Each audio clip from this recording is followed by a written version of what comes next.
Alright, ladies and gents, as ever, my name is Shane, that's Shane's Games, and today we're going to be playing D, aka D the Game, aka D's Dinner Table. We're playing the DOS version, specifically I'm playing the GOG version, with some tweaks done to DOSBox staging to make it look a little bit cleaner. So this will be our first time playing it, so if you're just joining us, you haven't missed a thing, but if you'd like to see some of the other games I've played in the past, be them obscure, unusual, or nostalgic, feel free to check out my YouTube channel. But for today, let us go ahead and get into the game. So as you may notice, we haven't booted up the game yet because we've got some things to talk about before we get started. First of all, just the background of this game is super weird. The designer of this game really wanted to make something like really scary and shocking. And so he put some FMVs in this game that, while they're not like crazy by today's standards, at the time they were pretty gnarly. And he was rightfully so concerned that his publisher would reject it for, being a little bit too graphic. But thankfully, this was the 90s. So what did this guy do? He submitted a version of the game without any of those cinematics to his publisher and to the ratings board. And then after they gave him the thumbs up, when he personally was flying the gold master disc to the factory to begin production, he had in his pocket on the plane the censored version and the uncensored version, and he swapped them on the plane and then gave the factory the version with all the cinematics that he didn't show anybody. Because back in the day, you could get away with that. But game development used to be wild. So yeah, that's an interesting one right there. Hey, Relentlessly, welcome in. How are you doing today? Hope you are doing great and good to see you as always. So the other thing is, as I was saying before we got rolling today, this is from the golden age of times when you had to read the manual before you played the game.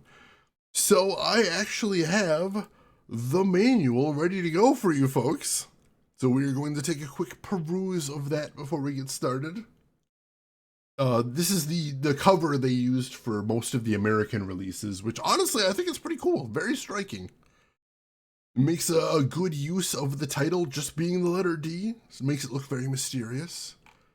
They got the tagline down here: solving the mystery means visiting the dark pit of your soul. Maybe a little over dramatic, but that's fine. So let's see what we got. Published by Acclaim, a very famous Chicago-based developer, though of course they were just the publisher for this one. So let's see what we got. We got the story right here. They're going to talk about the story a little bit in the game itself, but also it kind of helps to hear it here too. The year is 1997. It's the dead of night in Los Angeles. There has been a mass murder at a general hospital on the outskirts of downtown. The perpetrator is the director of the hospital, Richter Harris. He has shut himself up in the hospital and taken a number of patients as hostages. The police are helpless, unable to move in. Richter's only daughter, Laura Harris, hearing of the situation, rushes to LA from San Francisco and drives alone to the tragic scene of the hospital grounds. Will Laura be able to penetrate the riddle of her transfigured father?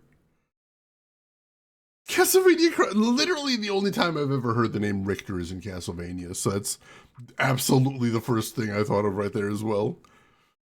Been an amount of time since I last caught a stream, as life's been hectic, but I'm glad to be here as always. We are definitely glad to have you here with us relentlessly, and life has been hectic for me as well, so believe me, I get that.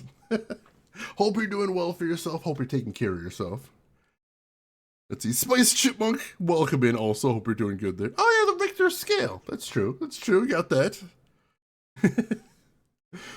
All right, so we got the minimum system requirements right here. Let's see if my PC meets these requirements. Let's hopefully. I need 8 megs of RAM and a whole 4 megs free on my hard disk. I had to clean up a lot of stuff to get there, but we got there, so we're good there. We do need a double speed CD-ROM drive, back when ROM drive speed was the thing you needed to pay close attention to. Quad speed recommended, though. That's important. You need a VSA compatible SVGA video card. Anybody that recognizes those acronyms right now is having horrible flashbacks.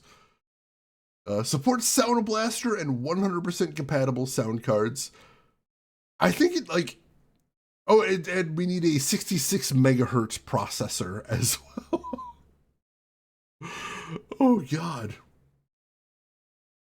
And so doing your best the holiday season means making time for self-care. It's a juggling act sometimes, but I try. That's all you can do, as long as you are trying. That's the important thing, and I hope you do find time. And I hope where you do find the time, you have some good times this holiday. First PC was a 333 megahertz Celeron. Sound Blaster is still around, but basically if you thought they were gone, it's because they don't make products for you anymore. They make very specialized products. Like if you're running like the sound setup for like a concert or something, you might need a Sound Blaster card, or if you're doing like studio sound production, there's a chance you might need a Sound Blaster card, but like for general computing and for gaming, no, there's no reason to get one anymore. It's all built in these days. But yeah, technically they're still out there. Let's see. Cafe Claire, I'm pretty sure Shane has just been making up words for 5 minutes now. Feels like that sometimes. Sometimes I wonder myself. Killerman, you have a Sound Blaster soundbar. Interesting. I didn't know they made hardware like that. It's kind of cool. They've got installation right here. The DOS version is a 2 CD-ROM. I don't know how that works with the digital version. That's interesting. We'll see how that works. Let's see. After the opening introduction, the title screen appears. From the title screen, press enter. You're ready to explore the horrible mystery waiting in the hospital. You could literally be speaking gibberish and I'd be... Which is good, because sometimes I pretty much am speaking gibberish. Alright, so... we've got our controls right here, which as you can see, there's not much. This is basically a Myst-style node-based FMV game. Just a straight-up adventure game. So yeah, we press the arrow keys to move forward, move back, or turn.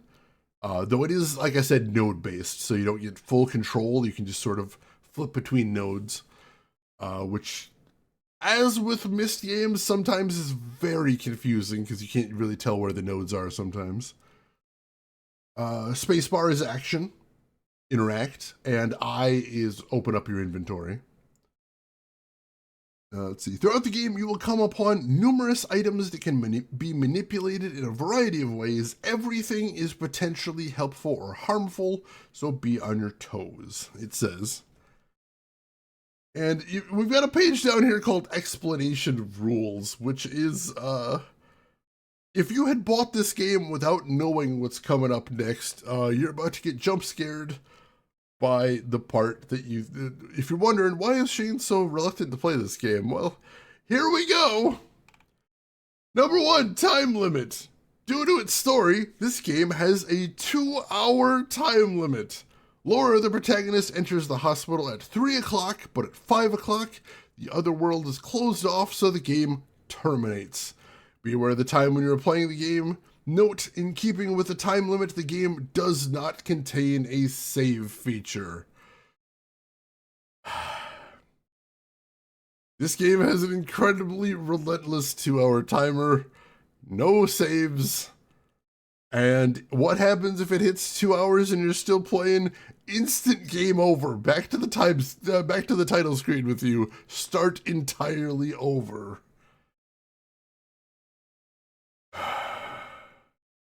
You may know I hate timers in games, and this game, like the timer's most of it. So, yeah, same reason with Dead Rising. Dead Rising, like, I should love Dead Rising. Everything about Dead Rising is things that I love, but then there's also the timer, which, if nothing else, just sort of stresses me out. It does. 2 hours! Oh, yeah, no saves and a harsh time limit. Good times. Multiple endings. This game has multiple endings, which vary depending on the actions of the protagonist. We hope you'll play without giving up until the words "the end" appear. I'll go ahead and spoil you in this one. Like, the only thing that controls which ending you get is the decision you make in the last, 30 seconds. So we don't need to worry about that too much, thankfully. Back in my day, you'd also have to put another 50 cents in. And also, a lot of the bosses were weird bullet hell enemies just to make sure you were going through those quarters fast enough.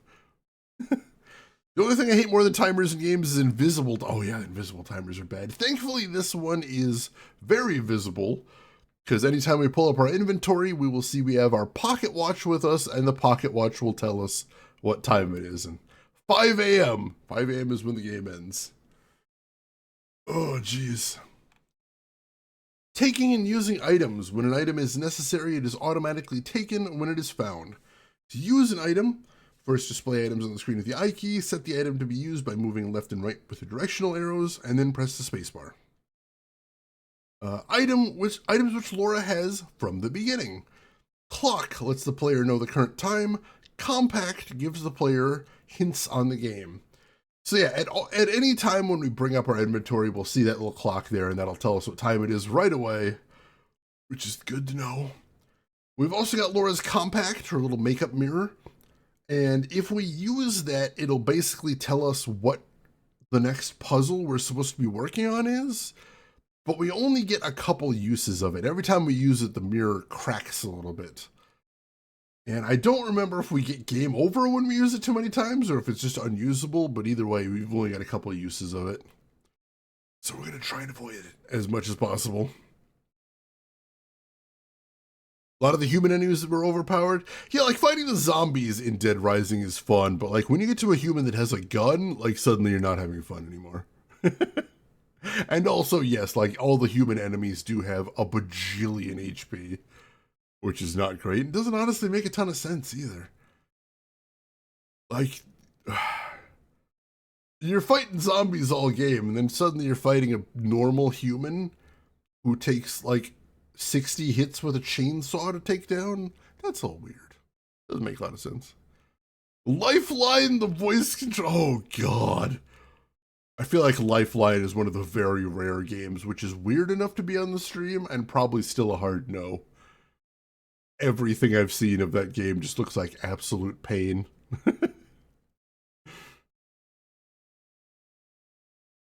FF13-3 seems to do interesting things with time as well. Interesting. I haven't heard about that. The FF13 trilogy is something I would like to get into at some point. I would. The only thing my compact mirror tells me is how tired I look. I had a fun moment at work the other day where I was telling one of my coworkers that I have weird eyes, because I do have weird eyes. For anybody that didn't know, I have centralized heterochromia, which means both of my eyes are two different colors. I've got a ring of one color on the inside and a ring of another color on the outside.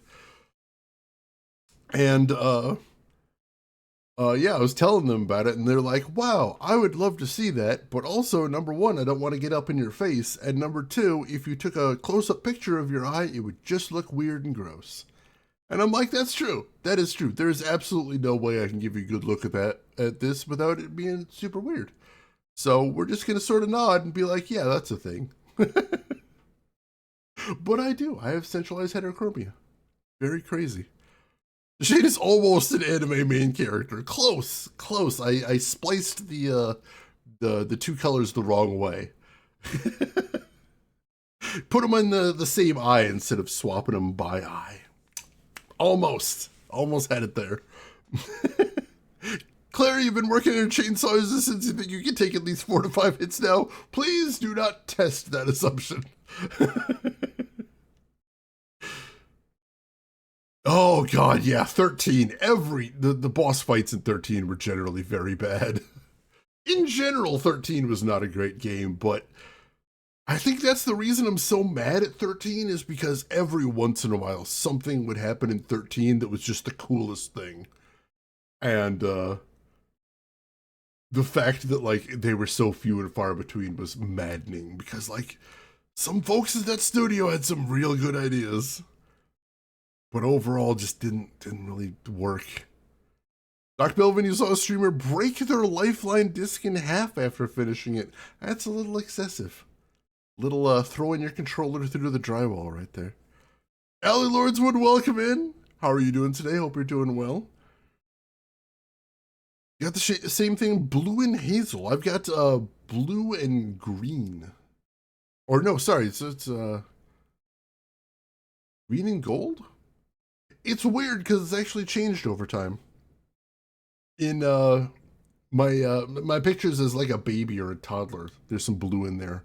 I don't think that's around anymore. Times. All right, so is that everything in the manual? I think so.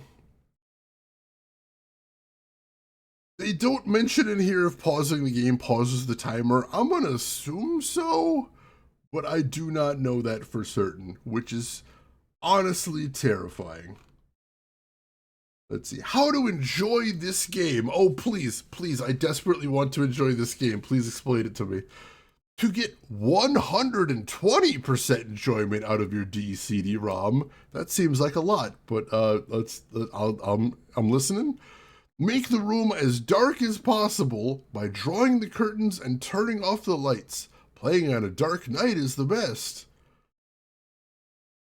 I'm playing at morning with two incredibly bright lights pointed directly at my face, so not doing great so far, but let's continue. Turn up the volume. If playing in the middle of the night, be sure to wear headphones so you do not disturb the people around you. Please be terrified responsibly.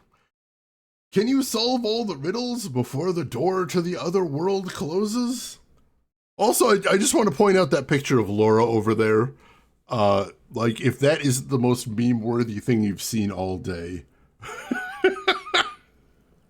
It's not very clear in the old black and white screenshot right there, but that is ridiculous.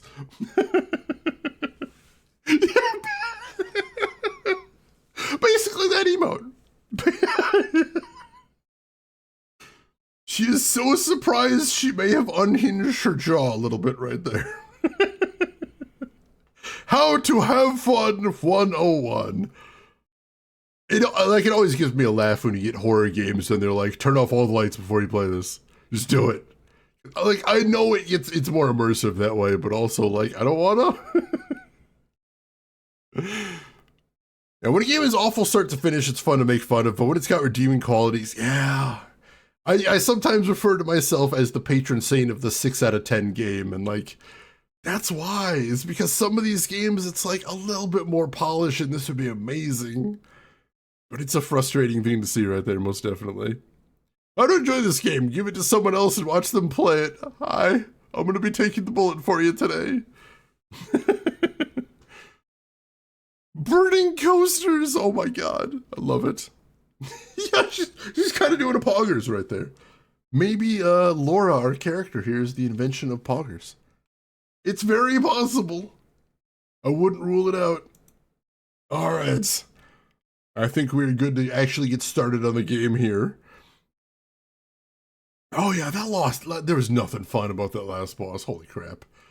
Also, hang on. I saw somebody mention something like right at the start here that I wanted to respond to, and I completely forgot about it. Hang on, we're going back. I swear I'm not delaying here. I just actually wanted to check something out. Because I know I read that and I'm like, oh yeah, that's the thing I wanted to talk about. And I totally forgot. Talking about platforming right there. We're talking about Star Wars Power Battles. Oh god, did I totally lose it? I might have. That's very possible. Should have been right around here though. You'd think I'd catch it. We were talking about Pony Island, I remember that. Ah, did I lose it? I hope not. Maybe, we'll see. I might have. I apologize. Hopefully somebody will catch it at some point. Let's see, I think back in the day, blank CDs were around 50 cents a piece, so burning them could get expensive quick if things didn't go right.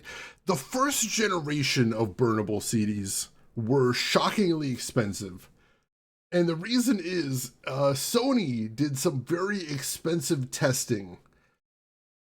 They did some wild testing just to see what material was ideal for burning a CD. What would be the easiest to burn and what would retain the data the longest. And to their absolute abject horror, the material that worked objectively, statistically the best for burning a CD was gold. Just gold. So the first generation of CDs actually did have a very thin layer of gold in it. And that meant the first generation of CDs was like a couple bucks per CD. And because it was basically disposable, like nobody wanted to pay that. And so basically immediately after that, they're like, this isn't going to work. So they're like, what's in the top 10? What else is in the top 10 of materials that works best? You know what else was in the top 10? Aluminum. So the second generation and on of burnable CDs was aluminum, which it's fine. It's fine. They work just fine. And that's why after that, burnable CDs were like a couple cents per disc. Because that's better. That's what we're looking for. That is what they make master discs out of. It's true. It's true that the name's not just incidental. And yeah, if you get one of the very, very early burnable discs, yeah, it's got a little bit of a tint to it right there, which is interesting. All right, let's get this thing launched. So like I said, it's going to launch straight into an intro cinema, which is going to summarize the premise a little bit. So go ahead and brace yourself. Let's get into this thing. Boot this thing up over here.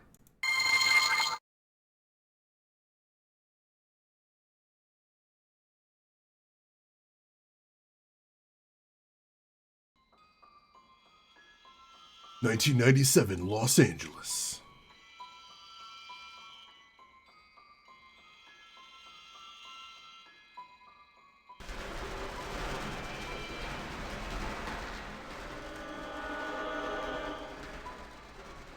A mass murder has taken place in a hospital some distance away from downtown Los Angeles.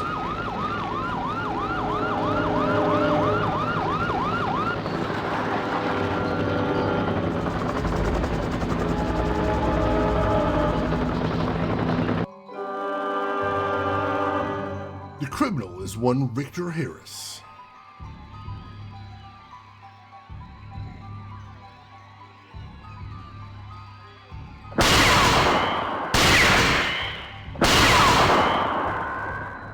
He is one of America's best-known doctors, a quiet and studious man, who is director of the hospital, suddenly transformed into a mass murderer. Richter has seized a large number of hostages and barricaded himself in the hospital.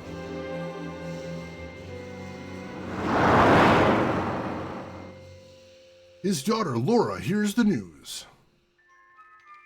At school in San Francisco. Immediately, she drives to Los Angeles to find out what it is that has made her father a murderer. Reaching the scene of the tragedy, she prepares to enter the hospital.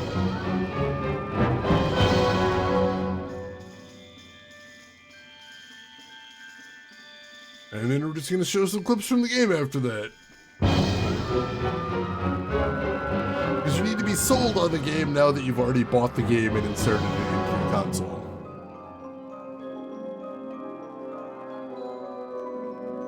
Still never understood attract mode for modern games. I already bought the game. You don't need to convince me any further. I'm playing the game right now.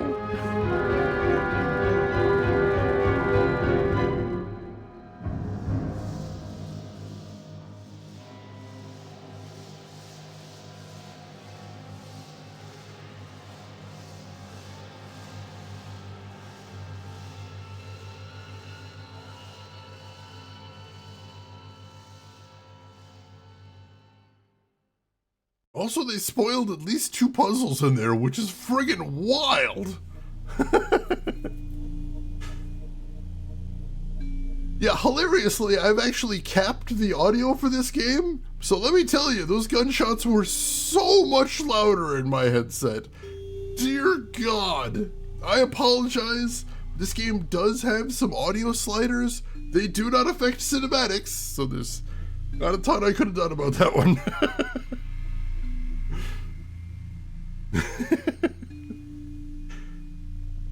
Yeah, I'm still not clear how Laura gets into the hospital. Do they start your 2 hours as soon as the video starts? No. Thankfully, the timer starts, I believe, as soon as the game starts up, I think. It's just called D. Just D. Just the letter D, unfortunately. Also, Red BRC, welcome in. How are you doing today? And Chugaboom, good to see you. Hope you're doing well. Eversanos, good to see you at least. D does not stand for diddle as far as I know. I won't say what D stands for because the game has, it's a big cliffhanger in the game, and I'll tell you at the credits and you're gonna say, oh, that's dumb, and I'm gonna say, yeah, it is, and then we're all gonna have a good laugh. Laura's a loose cannon who follows no rules. The game starts with her turning in her badge to the chief. D for Diddy Kong. It's the prequel you weren't expecting. All right, let's get started on this.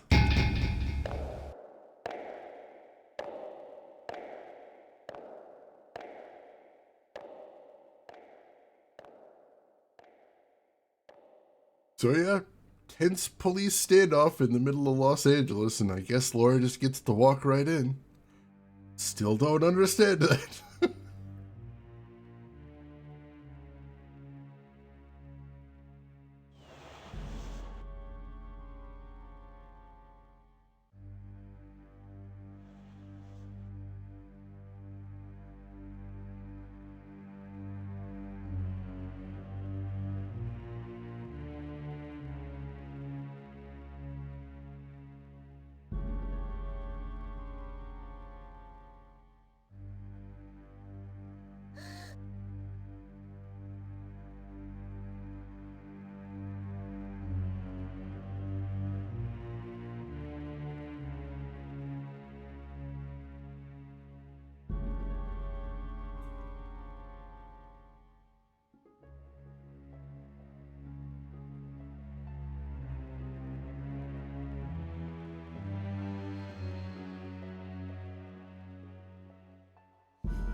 Hello, weird shimmery blob thing?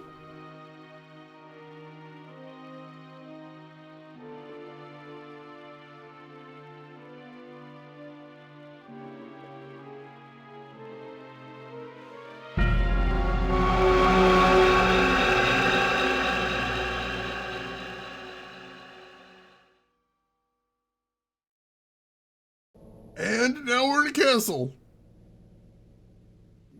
So yeah, that very sudden transition is the game starting right there. So yes, the graphics were astounding for the time, and pretty much every magazine was like, oh my god, it's so pretty. So I should mention that too. Groshin, welcome in, how are you doing today?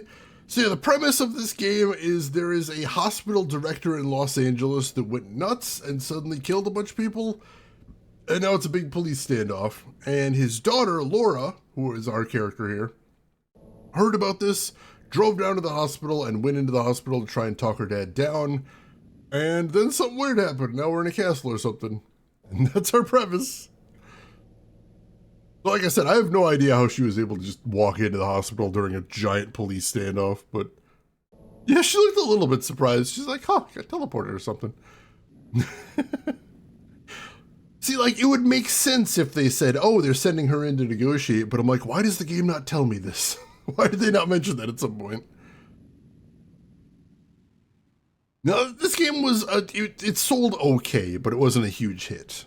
It wasn't a massive failure either, just sort of sold okay.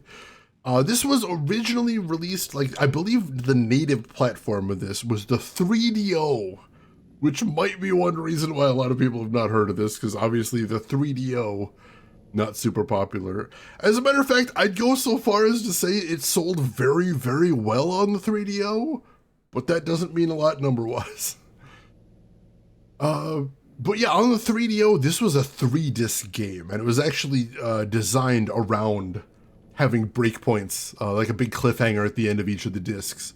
So I'll try and point those out once we get there.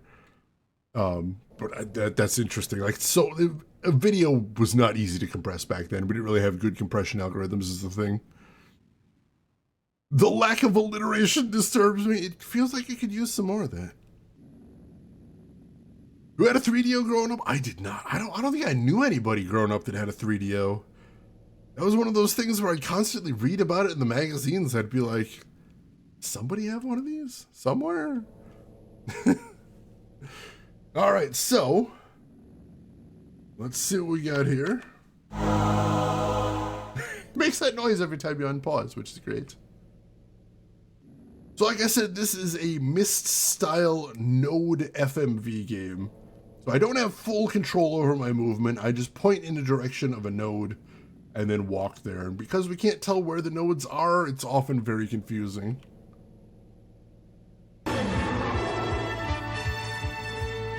Laura. Laura. Laura. Laura. This is your father. Hey, Dad. Laura, go back. You must not cross over to this side. This is another world born of my own mind. Laura, go back. Come further and your world will be closed off from you. Laura,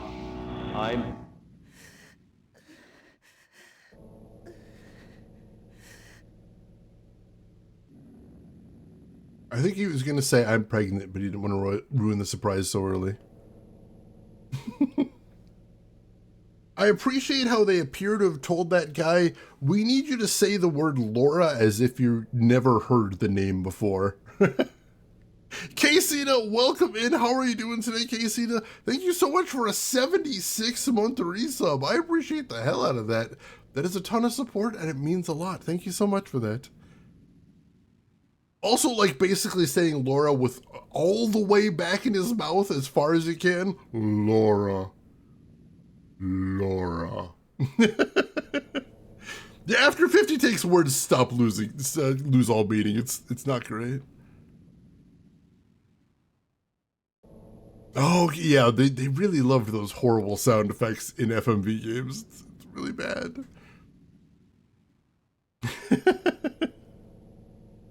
Go back. All right, let's continue.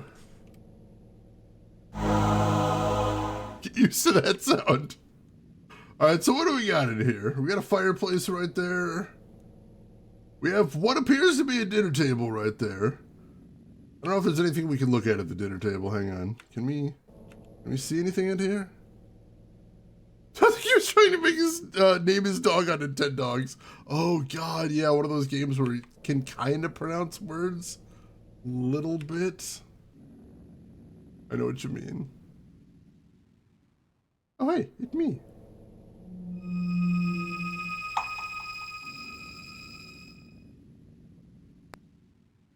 Okay. My brain was screaming at me right there that there was going to be a skull that popped out of there, but I'm like, no, that's seventh guest.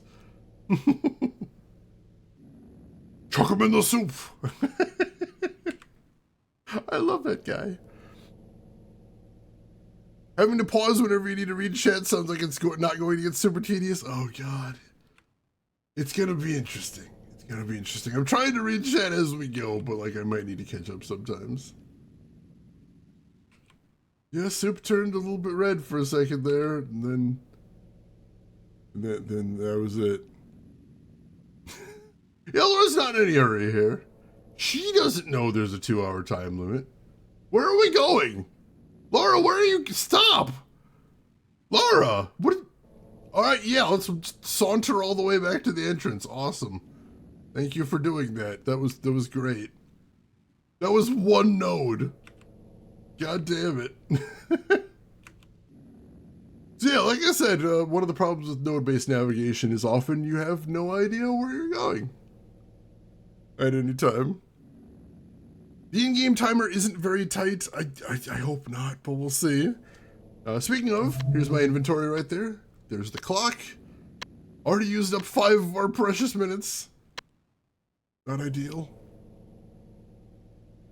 What if we can just leave? I don't think we can. I haven't tried that though. See if we can try that in a minute. Once I get the ability to turn around again. Oh, she walks so slow. Alright, we got some doors over here. See what we got going on over here. She can reach the exit before old age sets in. She walks so slow. Completely unhurried here. No idea where you're going. Yeah, no rush, no rush. Alright, so what do we got here? Why is there a big wine cask? Are we getting drunk?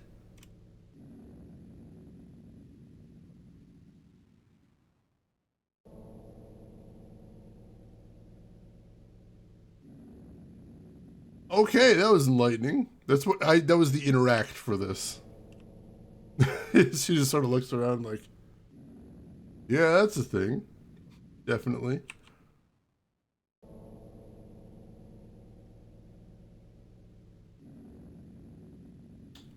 Alright, this seems a little dangerous. But,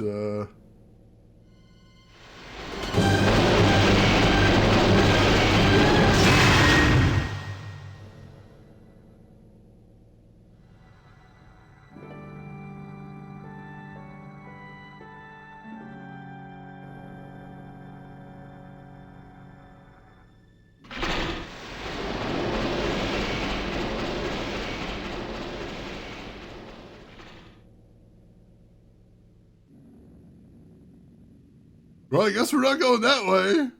I also love that the extent of her survival instinct there was turning her head just slightly to the side. So yeah, she walked into a hospital, but then she went through like a weird shimmery portal, and now we're in a weird castle or something. So, if it doesn't look like a hospital, yeah, we're not really sure where we are at this point. And also that delayed reaction, she's like, oh, I could have died. Wow. How about that? Girl of Tomorrow, welcome in. How are you doing today? Hope you're doing well. Like to have a talk with your acupuncturist? Yeah, it seems a little extreme, personally. Catch me here, it's my good side.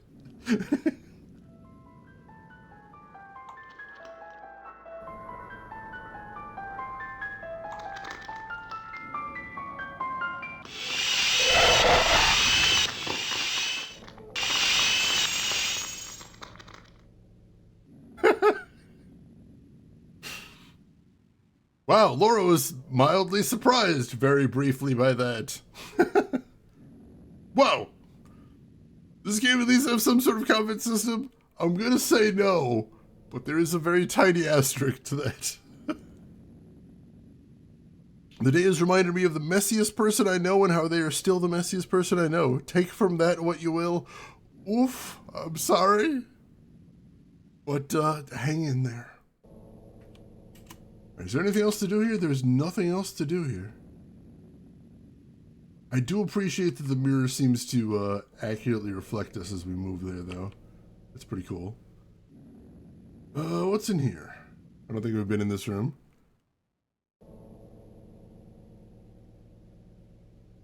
Oh, good to see you as well, Girl of Tomorrow. Always a pleasure. Alright, so what do we got in here? We got a fireplace right there, which apparently isn't important. Can't look at that. Anything back here? It doesn't look like it. Is that a door or just a panel in the wall?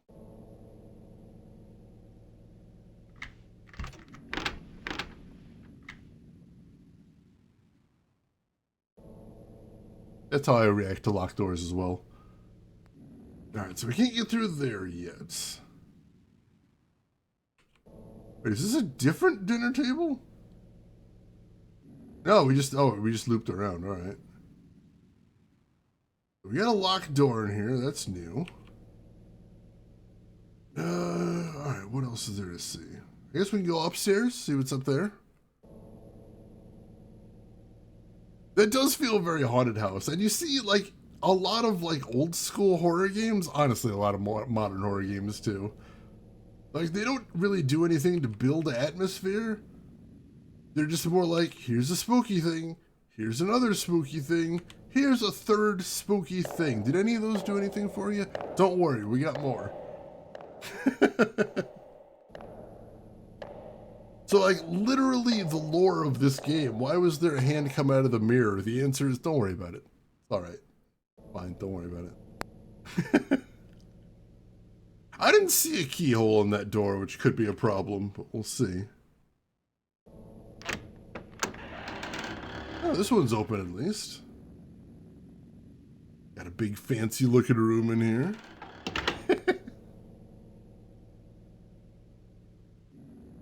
Big, like, pointillism painting on the wall? Can't inspect that any further, unfortunately. We got a drawer over here. But where are the bored teenagers sneaking in a... We'll bump into them at some point, I'm sure. Yeah, Seventh Guest was all like, here's a weird thing.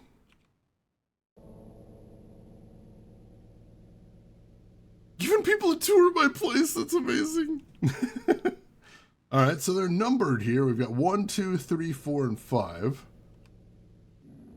Oops. I just backed out. My bad.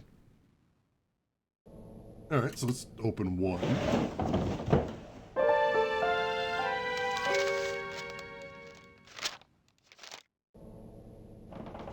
Wow, a blank piece of paper. I'm rich. Anything useful, though? Nothing in there.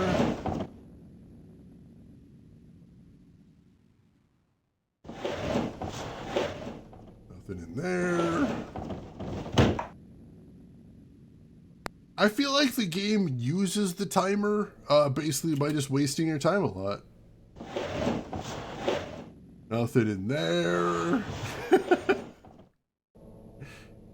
Burn it for no reason. You might need it for kindling at some point or something. And nothing in there. Awesome. Okay. Sure. What else we got in here? Don't. Oh. So I've already done this when I was testing the game out, so I know the trick here, which is you need to walk to the middle of the room, and then it'll let you walk towards the fireplace. Node-based navigation. Not great. Anything to see in the fireplace? Oh, that's someone.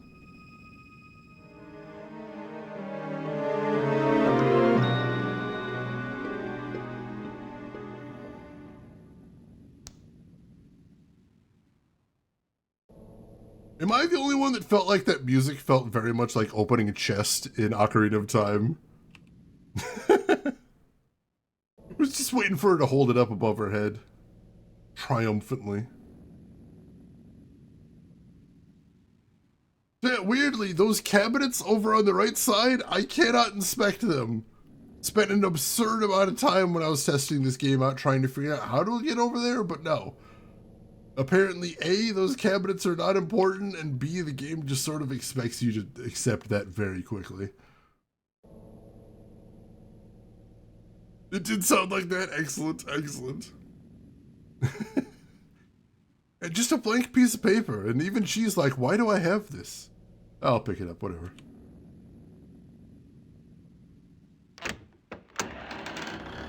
You found a hook shot. Very, Very slow moving hook shot. Anything else up here? Doesn't look like it. Another full rotation. Oh, there is another door here. All right. What do we got here?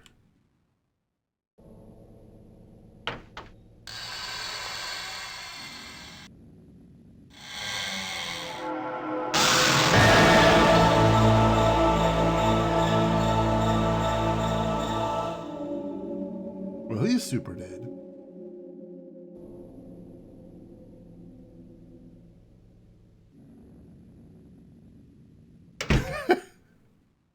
Yeah, that room sucks. Let's not. That's a bad room. Luckily, someone else seems to have already taken care of all the badness, and we just have to shut the door and move on with our lives.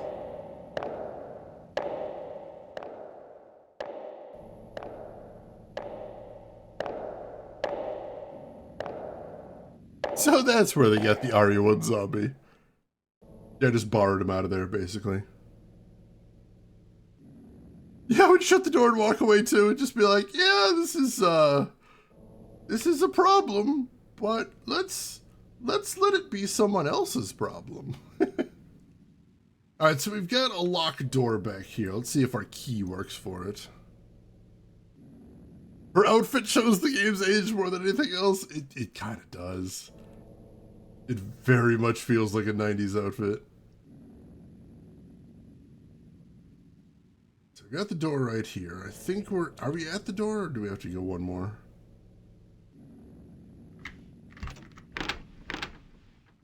Oh, that's where she tries that.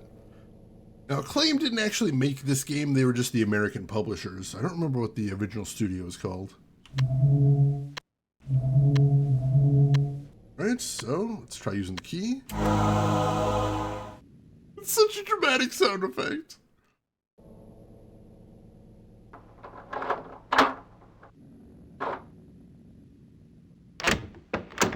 All right.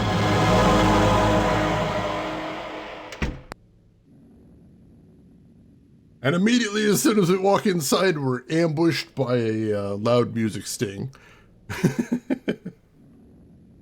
Warp was the one that made it right. Another corpse. Oh my god, it's less impactful than the first one, but still a little bit scary. I'm going to open up my notebook here also, because I'm trying to accept the very real possibility that we might have to do 2 runs of this game. So just in case, I'm going to make some quick notes. So let's see. Upstairs. Drawer 1. Paper. Key in fireplace. All right. Load-bearing corpse. It's very structurally important right there. Oh, Rooks, you got your plushie. Excellent, excellent. I'm glad you like it. All right, let's check out the spooky corpse, shall we? Hey, buddy. What do we got going on here? Hanging out, I guess.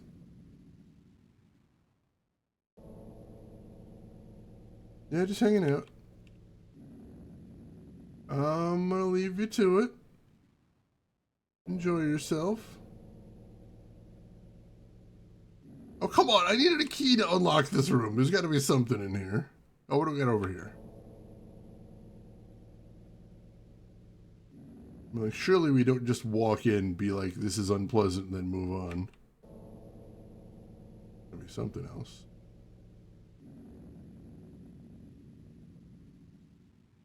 All right, what is this now?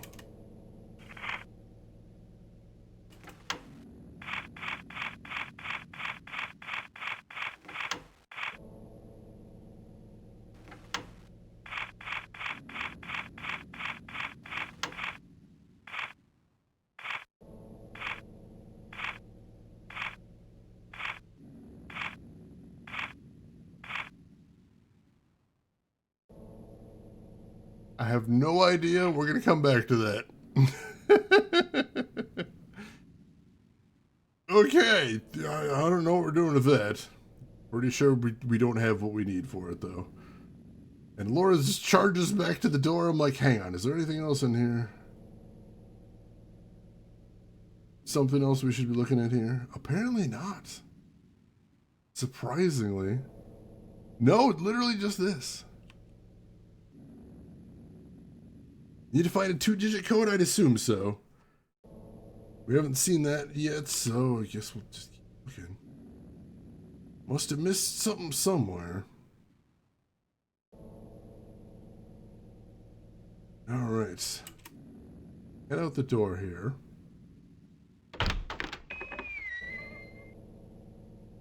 And thankfully, this is the part where I do know what to do. Because I saw this part when I was testing the game out, and I got very stuck. And I'm just like, what am I supposed to do here? What does the game want me to do? And I had no idea, and I looked it up, and I'm like, how would I know that? How would I know to do that? And I don't know how I would, but since I looked it up, I do. So luckily, we're going to save some time here. So what we need to do is we need to walk over to here. We need to go to the spooky soup. Look directly into the spooky soup. And select the paper.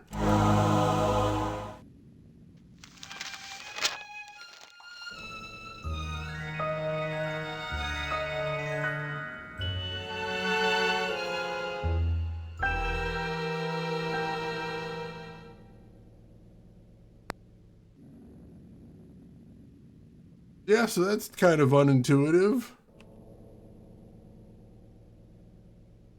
Gotta put the paper in the soup. That's what you gotta figure out there. I'll write that down real quick.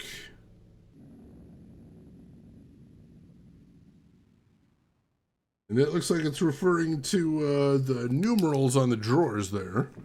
I guess we try opening them in that order. See what we can do right there. Yeah, a lot of point and clicks can be obtuse. We've played a lot of point and clicks, and a lot of them aren't super obtuse, but like here, I feel like so much of this game that I've seen, just from the parts I've seen, so much of it feels like it's just there to waste your time and run the timer down. Really weird. And not ideal. Alright, super obtuse. I love it. Alright, so we'll head back upstairs to the drawers and try opening them in that very specific order and see if something happens, I guess. Let's do that. Still just thinking of that part in 7th Guest. Chuck them in the soup. The spoop. Would you like another ladle of spoop? Is everything okay? You've hardly touched your spoop. Yeah, the fact the game's got a timer and no saves. How are we doing, by the way? How's that timer doing? Oh, God. We've already wasted more than 20 minutes of our 2-hour time limit. Oh, God. D2 is not a point and click. It's a wild survival horror game with lots of combat. That's interesting. I've heard, like, narratively, there's very little connection between D1 and D2. Alright, so first of all, we're doing... Oops, nope, not that button. Yeah, keep crossing your arms, that's fine. So first of all, we're doing this one. And it's still empty.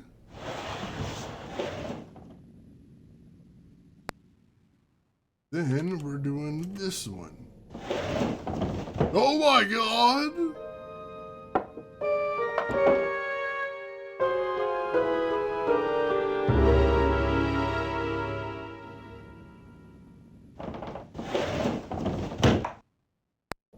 She's like, I don't know what this is, but it's going in my pocket somehow. Yeah, I don't know if I mentioned this at the start of the stream, but One of the big things with the guy that made this game is he kept calling the protagonist of his games, his character Laura, a digital actress. And he keeps putting her in as the protagonist in his games, playing different characters. Which feels very AI, but it wasn't AI. He was just a weird dude. It was just a weird dude that kept putting the same basic model in different games and being like, it's an actress. Oh god, the square pictures days. Yeah. Yeah.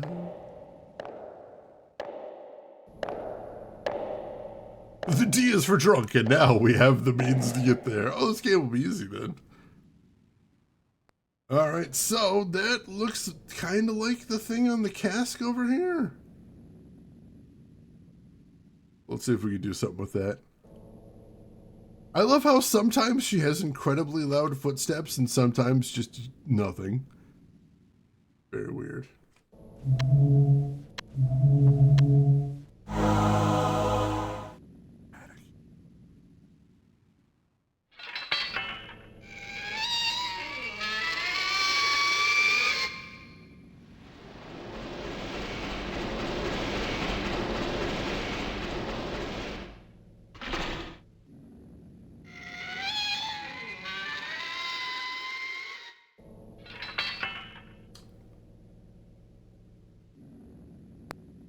What a pleasant, happy noise.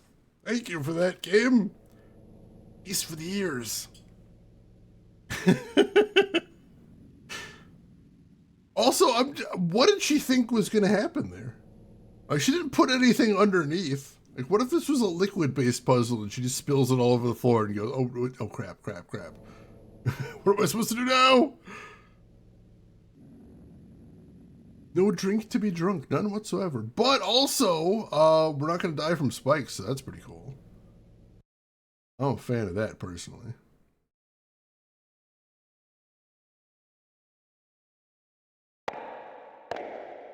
Take your time on those steps. You don't want to slip there.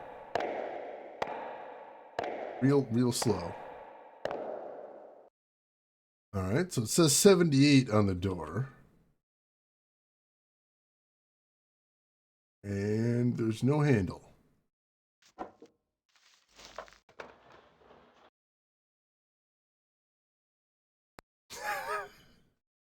Funnily enough, exactly my response. All right, so I feel like this is, if there is anything that is a little bit interesting, this is the thing, which is like, so we had to go down to the door to find the number 78 right there, right? But if we fail and we have to do a second run, we don't. As long as I've written down that the number is 78, like we can get past that part quickly. So like if you fail in this game, which feels very highly likely, the game does give you ways to speed past some earlier parts by just being like, you already know that code. That's fine. You don't have to get it again. You just need to use it. Interesting, but still feels like a band-aid on a structural problem. I don't think she was in heels, though. I thought she was wearing flats in the opening cinema. I could be wrong, though. Getting drunk in an abandoned house is a bad idea, but it's a bad idea that many teenagers have had. So there is that. Is it worse to get drunk in an abandoned house or a spooky European-style castle? That's the question there. Puzzles details are always randomized. Oh, that'd be mean. I mean, even then, at least you kind of know like where you're supposed to go, at least. So it would still pick up speed. But yeah, you'd have to do all the puzzles again a second time.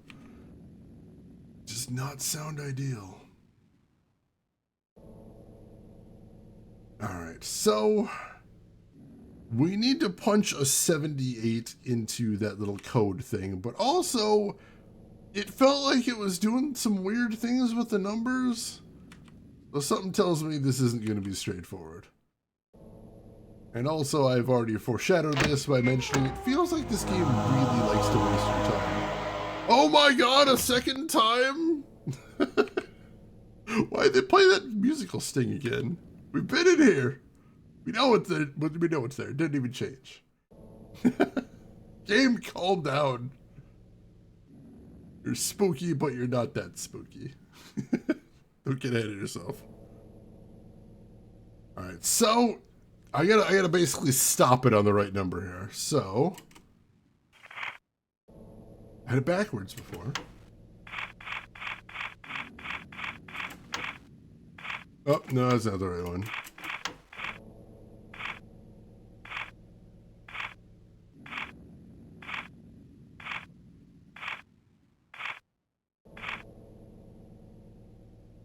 That's significant, though. I was just trying to mash the buttons to get out of here. But you notice I stopped on a number, and then it flipped back 8. So that's interesting. We're going to have to test a little bit more to see if that's consistent here.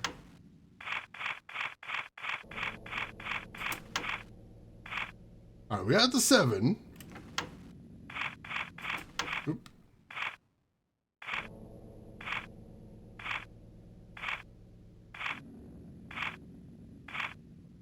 It only flipped back 7 there. So it looks like what the trick here is, you set the first number normally, and then whatever you stop the second number at, it flips back an amount of numbers based on the first digit. So we got to do a little bit of math to figure this out. So for the 7, we just stop on 7. That's easy enough. But for the 8, we got to stop on what, a 1?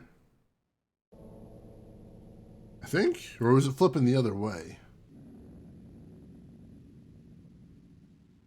We'll try and stop on 1 and see if that works. We might be going the wrong way with that, though. We'll see.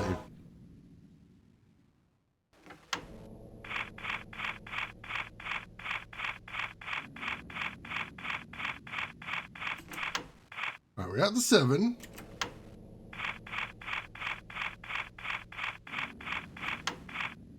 Oh, that roll there.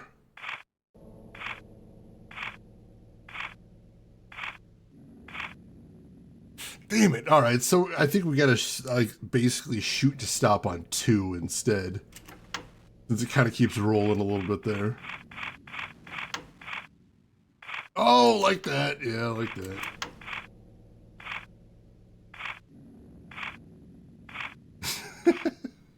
Game just kind of likes wasting my time.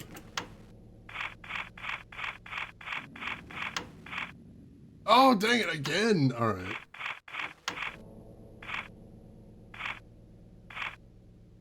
Oh, we'll get the timing right. It's fine. Not like we're on a timer or anything. All right, we got the 7 there. Let's aim to stop on a 2 this time.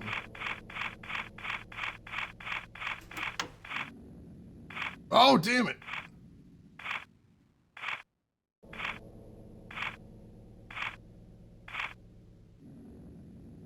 Is it a 3 I gotta try and stop on? What are we doing here?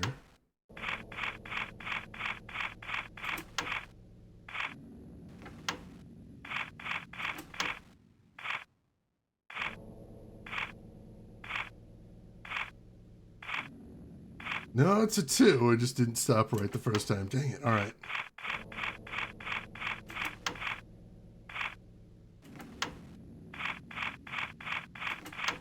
Oh, way too early. Or maybe? Yeah, it was way too early. Dang it. Oh, all right, we got this.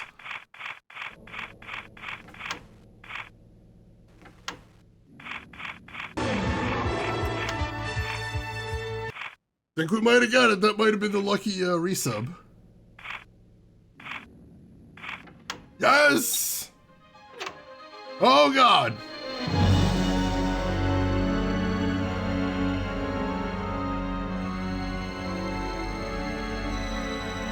We're just gonna par with that.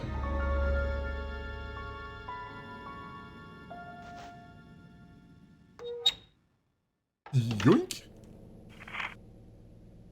That was weird and gross. Geek Boy, thank you so much for the resub right there.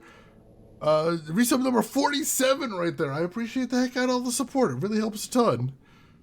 Thank you for that. Yeah, this is exciting gameplay right there. High octane, edge of your seat action. Well, let's just close that up and never think about it again. All right, so the gem in that ring looked a little bit like the indentation on the door that didn't have a handle, so I think that's where we're headed to next. We're going to head back to that door we couldn't get through and see if that ring is what we need to get through there. Really impressed by cheap jewelry. Is it real or is it costume jewelry? I can't tell.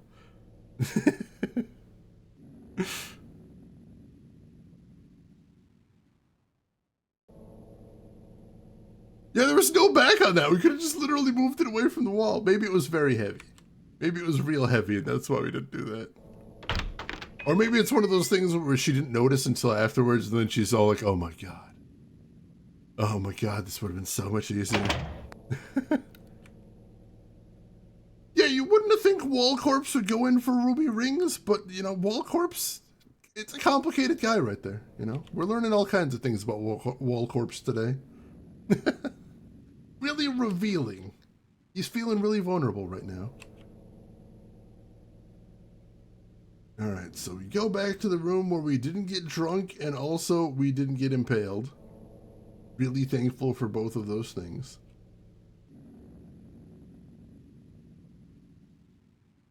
It would actually be kind of hilarious because we saw the spikes retract into the wall. Would have kind of been hilarious if like she tried to walk down here and just the blunt wall just knocked her over. No spikes, so she didn't die, but still like not really helpful.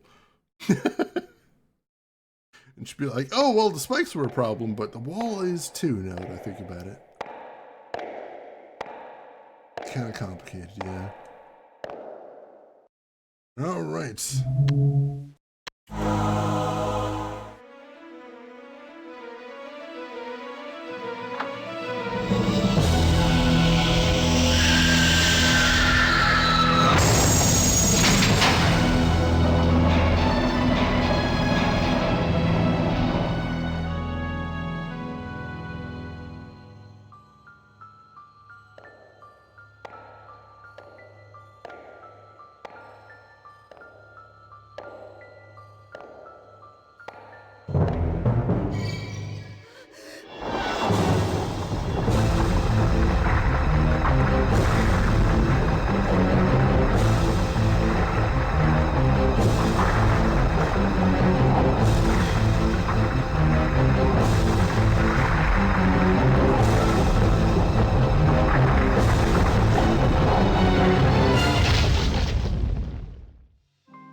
Oh, we're not going back that way, I guess.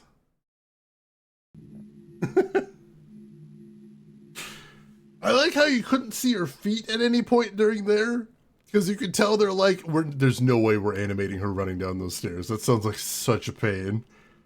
We'll just have her kind of moving down the diagonal direction, pumping her arms, and everyone will be like, oh yeah, she's definitely running down those stairs. Surely the animators just didn't move her legs at all. Like, that would be lazy. But no, obviously they did that. We just can't see it. Just off screen there. So yes, this is disc 2. Or would have been in the original 3DO version at least. Yeah, no, stairs are not hard, not easy to animate. It's kind of a nightmare. And the idea of like having someone running downstairs, if you've ever tried running downstairs, it's kind of scary to begin with. Because like, if you don't have your momentum right, you're going head over heels, and it's not great. So yeah, it's like, I completely understand why they did it. I'm just teasing them. Let's see how we're doing on time. How are we doing on time? We are over a quarter done with our time there. So time is ticking away. All right, what do we got to see in the room? So that flips us all the way back around to a big boulder there. There was a delayed reaction again. She seems to have a lot of very delayed reactions. He's just like, a boulder, and it's coming towards me. Oh my god. LJ, nobody has said it yet today. You get to be the first. How are you doing today, LJ? Hope you're doing well.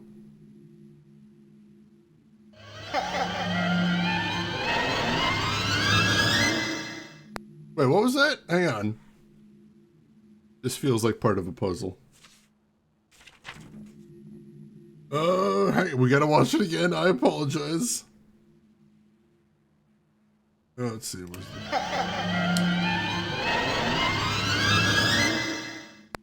Alright, so we got a rooster on top. We've got... Yeah, we're gonna keep doing it. We got a rabbit on the right. We got a stag on the bottom. And what was that over on the left? Like a dog or something? Like maybe a dog. Alright, that feels like it's important. Into the future. We might be a little out of our mind right now. That would make a lot of things in here make sense. Alright, what do we got over here? We got some chairs over there, but she does not seem to want to look at the chairs. We got a door over there, but there's something else over here too. Can we walk forward a little bit, maybe? If that works. Pat the ephemeral fainting of the dog. It's too ephemeral, man. I can't. Far too ephemeral.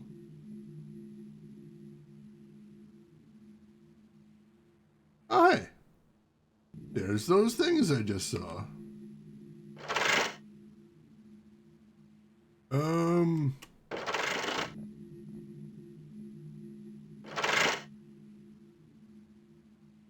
That's right?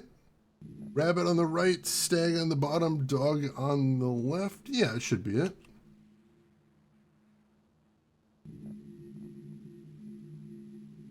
Did it do something? I don't know.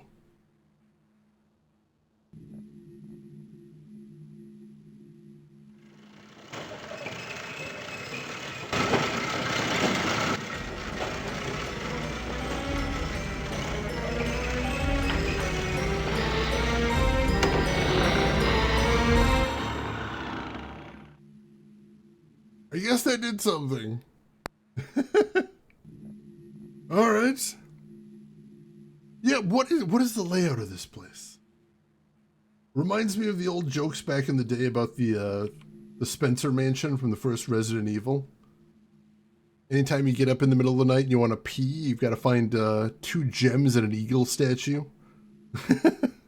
I unlocked the door. You can tell because of all the dramatic noises, I guess. Alright, got a bunch of statue busts over here? What's happening here? Up with you guys. Hello? Alright, I don't seem to be able to do anything with them. Yeah, there's no bathroom in the Spencer Mansion. People worked there. Well, that was a bust.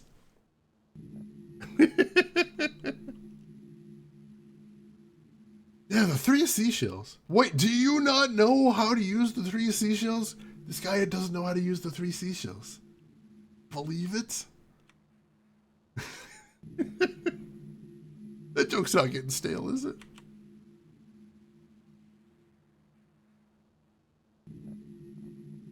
Alright, we got some books.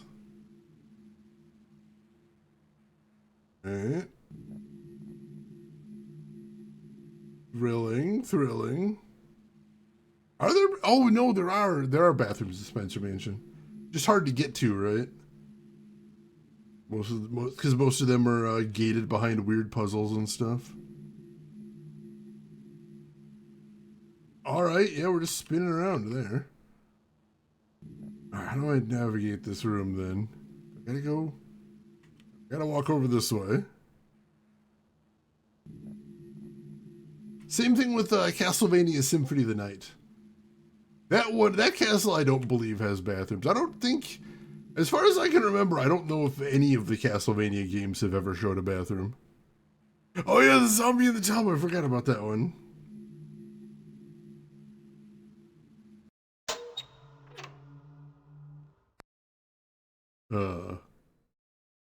Hello?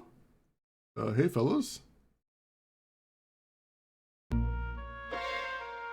Just chilling in here? You dead? How's that working out for you?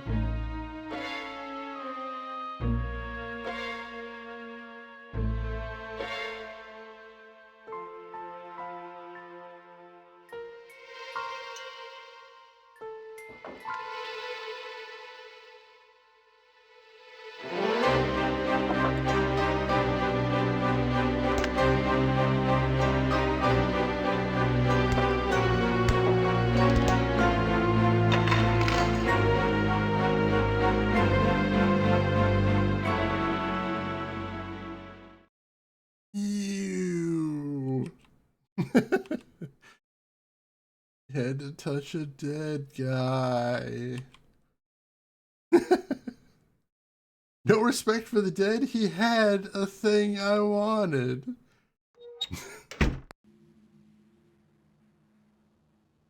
Alright, is there a door in the... Oop. Is there a door in the back of the room? I guess not. Where else is there to go? We got a key, but where's there another door? I do want secret passages in my house. That would actually be really cool. Oh, like a bookcase door? Like, it does seem like it's kind of not super hard to install a bookcase door. So I do want that. Good eye for shinies. Important quality to have in an adventure game. What if you got lost? I mean, that's pretty much inevitable. I usually get lost. Ooh, can we go over to this desk? Is this something? Maybe this was what was locked.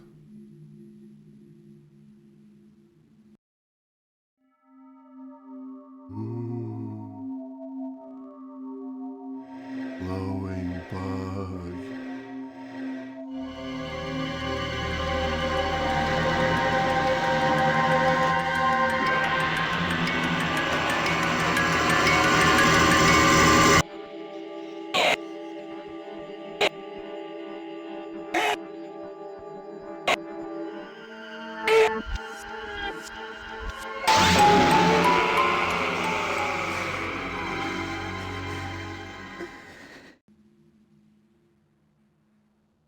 Was that bug like one of those toads that secretes the psychedelic venom?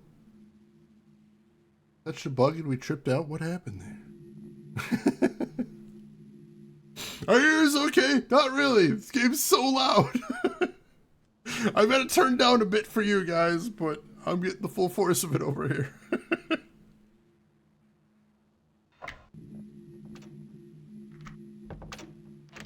Alright, so the drawer is locked.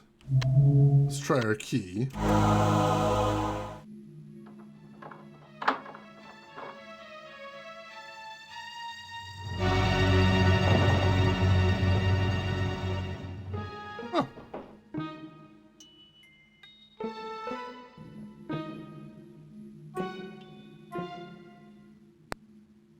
What was that? What was she looking at there?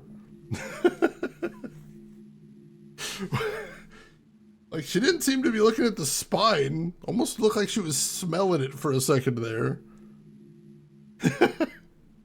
You know, I had a teacher that used to do that. I think he was ex-military.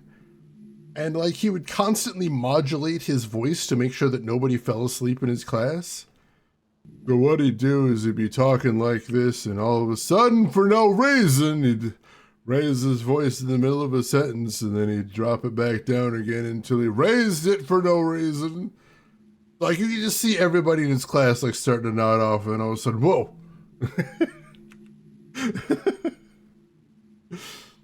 In fairness, he was the history teacher, and his class was spectacularly boring. Partially because I think he was a very boring person, which doesn't help. But at least he figured out a good way to keep people from falling asleep in his class. Gotta do that, I suppose. You're not gonna figure out how to be interesting. Gotta work with what you got, I guess. She was trying to eat it. Oh, I guess if you're stuck inside this weird castle for a while, you're gonna have to figure out something to eat. Corpses didn't look terribly appetizing. I guess he was thinking about eating the bug, but then the bug was psychedelic or something. Oh, come on, game. I just want to look at the bookshelf.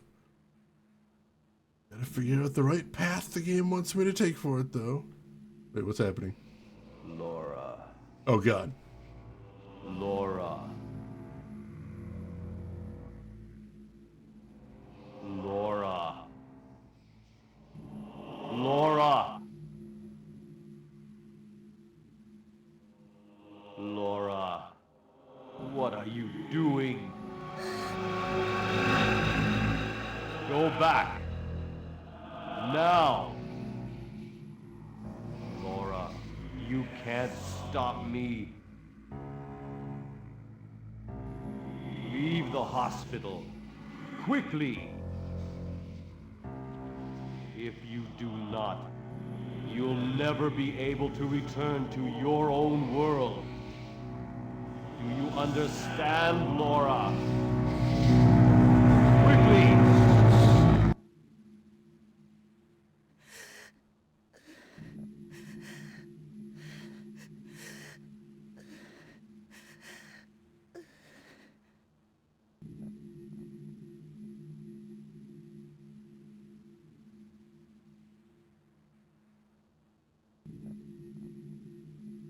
We are definitely absolutely tripping balls. It honestly seems like the most straightforward explanation here. Yeah, we literally can't. We would absolutely leave if we could, but we're trapped in this weird, creepy castle or something. Oh, proofs? I mean, I get why they do proofs, because proofs is really the only way that as a teacher you can make sure like the students are getting the material. You sure he didn't do that for his own benefit? I mean, he was walking around the whole time, so I don't think he had to worry too much about nodding off. Alright, Jonah, you enjoy your lurk and definitely do not get jump scared while you're cutting things. That's a horrible idea. You have two options. If you behave yourself, I can try and make this class interesting. If you choose not to behave, I can just go over there like there was an old guy. He went there and did this, then boom, somebody shot him and he died at the end. Definitely had that history class before. History was one of my least favorite subjects in school, so I am very much biased there.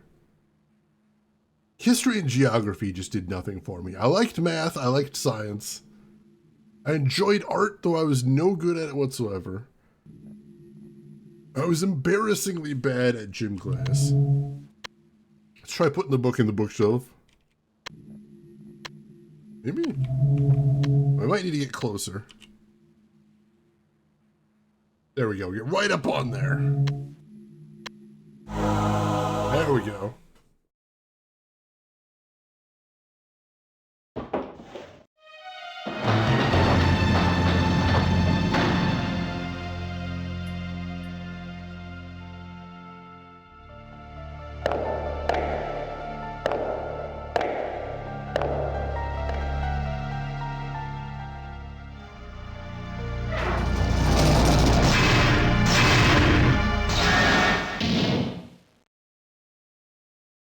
Ah!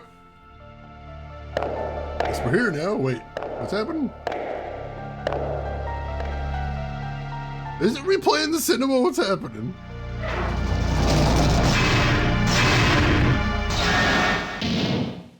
Cinema's so nice, they showed it twice.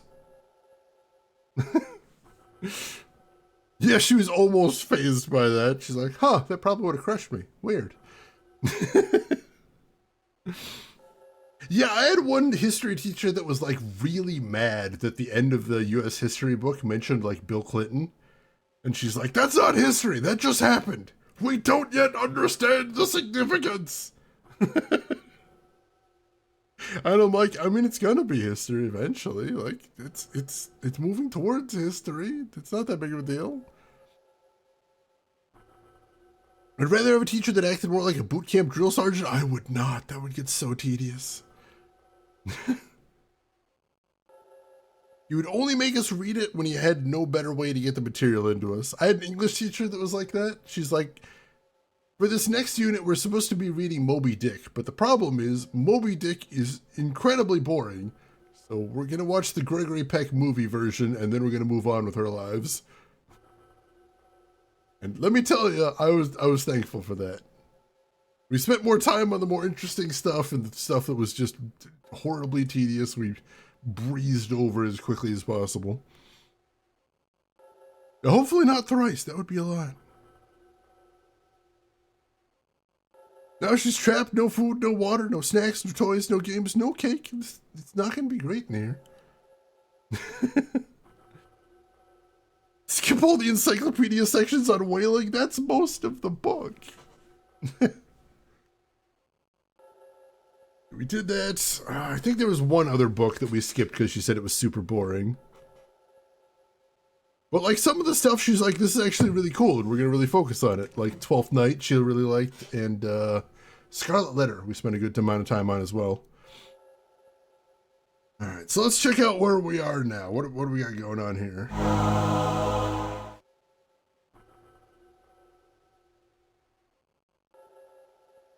All right, so we got a big wheel crank thing there. There's the door we came in that slammed shut behind us. And that's literally all we got to look at. Exciting. All right, so what can we do with this?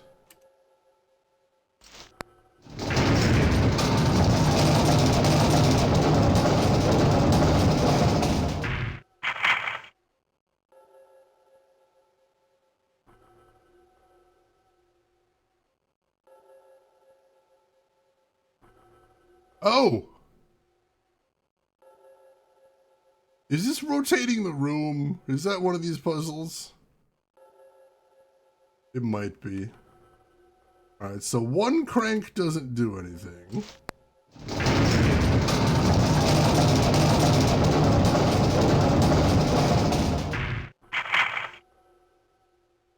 Like a rotary telephone here.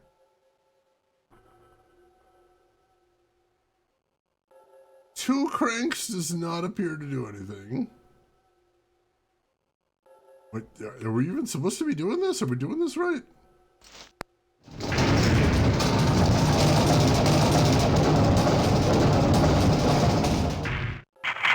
The fact that the wheel snaps back a little bit worries me.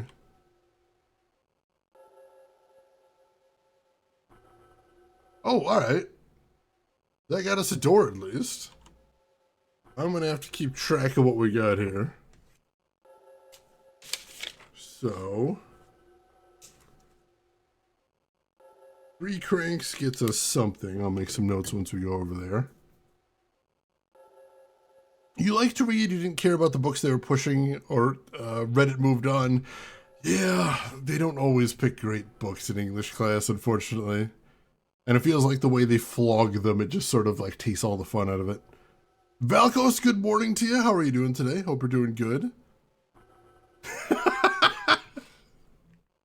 Rook's Honor, it's Shady's Games nights today. Put the kids to bed. Speaking of, how are we doing on time? Oh, jeez. We're, what, like 50 minutes? Yeah, we got about an hour 10 left. All right. I don't know if that's going to be enough. Ooh.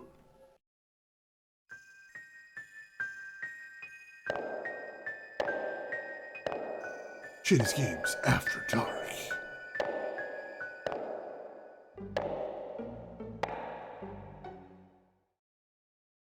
The edgier, sexier Shady's Game. All right. Oh.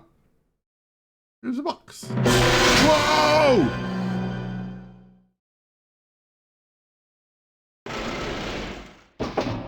I don't need that box. That's fine. That's okay. I bet there's not even anything interesting in the box. That's fine.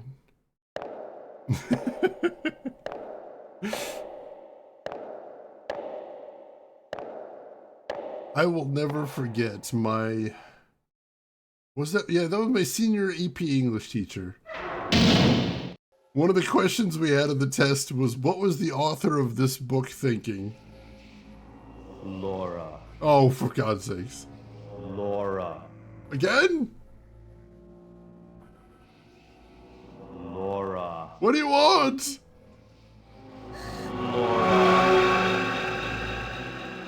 Laura.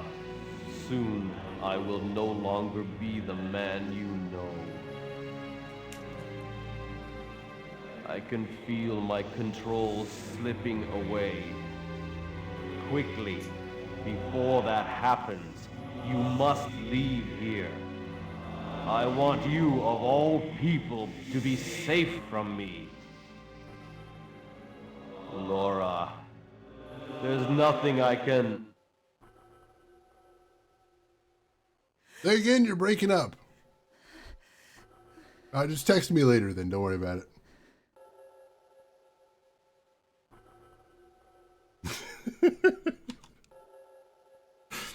You can definitely tell that voice actor is getting very tired of saying Laura. Like his mouth doesn't even want to make the sound anymore. Yeah, my high school senior year AP English teacher, we had a question on one of the materials. It's like, what was the author thinking writing this? And I put the answer, and she's like, no, that's wrong. I'm like, I'm sorry. Did you know the author personally? How the fuck do you know what he was thinking? I gave valid interpretation with reasons. How do you know what he was thinking? Explain it to me. Make it make sense. And she's like, oh, well, it's obvious when you read the text. I'm like, I'm sorry, I don't have that kind of telekinesis, lady. Where I can peek into the author's mind when reading words on a page. Like, what? Give me my points back, you jerk. When your haunting could have just been an email, that's amazing. I don't own a cannery, Laura. There's nothing I can. Yeah, gotta get paid, deadlines looming. Honestly, yeah. Or if you're reading early Stephen King, it would probably be like, cocaine is delicious. No points for you. All right. Is there other things we can see? Let's find out.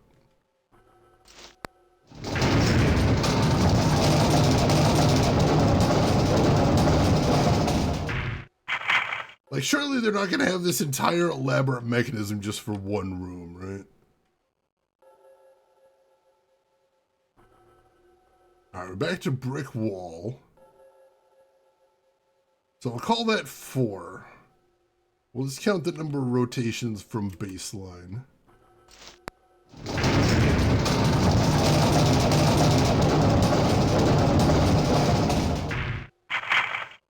I'll call this 5.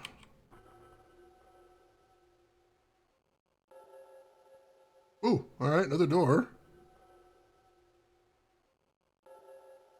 Make a note of that real quick. So this is 5.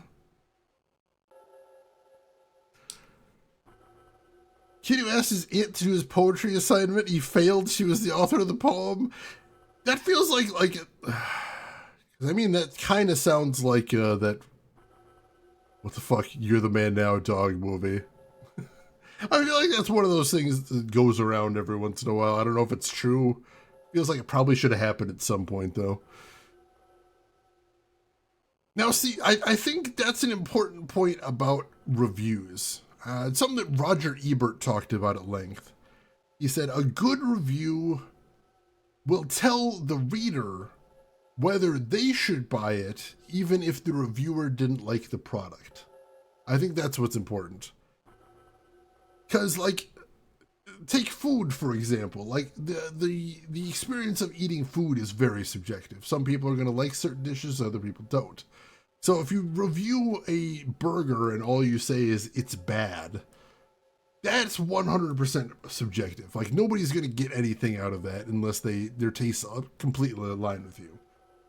Now, if you basically talk about all the qualities that you notice in there, the different tastes and flavors, and you mention why you liked it, why someone might like it, even if you didn't, like that's something that's useful to everybody that reads it. That's a good review right there.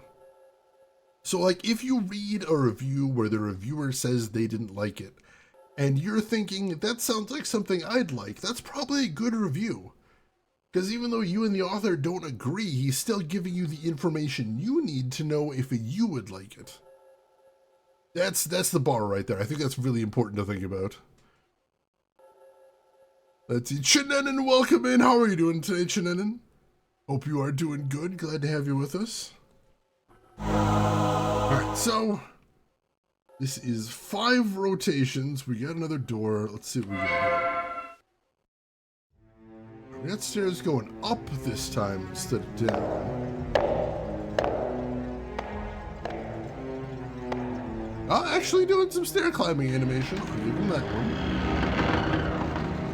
Can't just make fun of him all the time. Alright, this is a bigger area. And that just spins me around 180 degrees. Or mostly 180. 270? Something like that. Am I outside? Like trees in the background.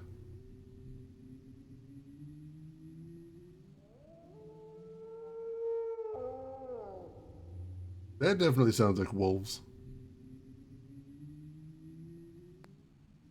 Alright, we got some statues over here. That we got. Okay, it's a Sagittarius in the middle, and then there's a whole shitload of buttons.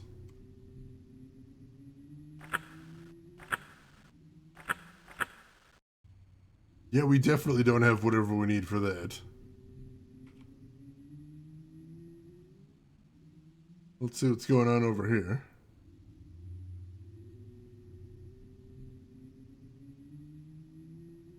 Fascinating.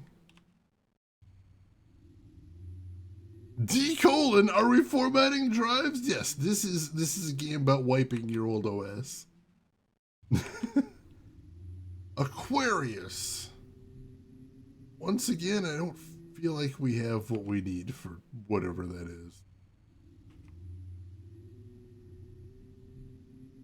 Alright, so Sagittarius and Aquarius, we need to know something about them. That seems to be the only thing to see here.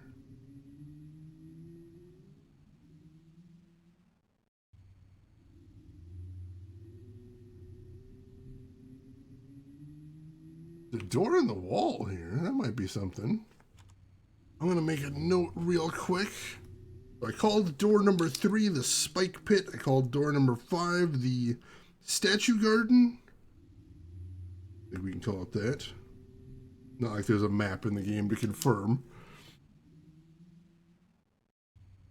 I mean, a lot of people, I know it's the trendy thing to be really mean to online reviewers right now, but like, try to be generous to them.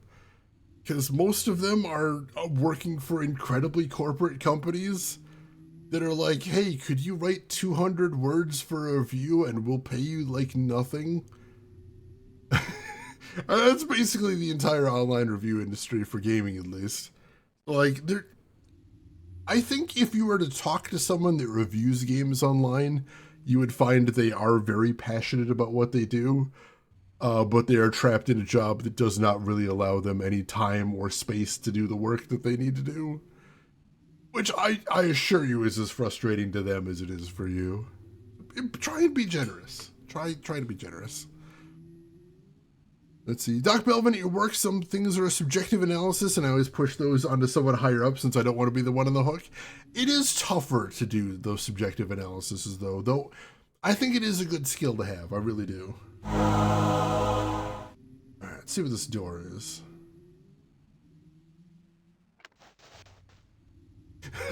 Don't just...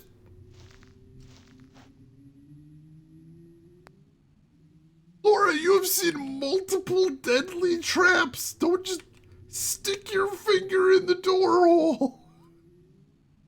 For Christ's sake, Laura. Keeping you alive is a full-time job, Laura. And I do not get paid enough for it. She is wearing flats. There we go. Yeah, that was a little suggestive as well. Just, you give the slot there a little different. Oh, God. That was unnecessary. Oh. Oh, yeah, on Twitter and YouTube, it's pretty dire. This is true. This is true. There are certain reviewers that I will not name that basically only do negative reviews, not because they hate every game, but because they know that's what gets the clicks. And people just love hearing people be mean to other video games. And if you take those as legitimate reviews, you're not getting accurate information, which is frustrating. All right, let's keep spinning this thing. We are literally on the clock right now.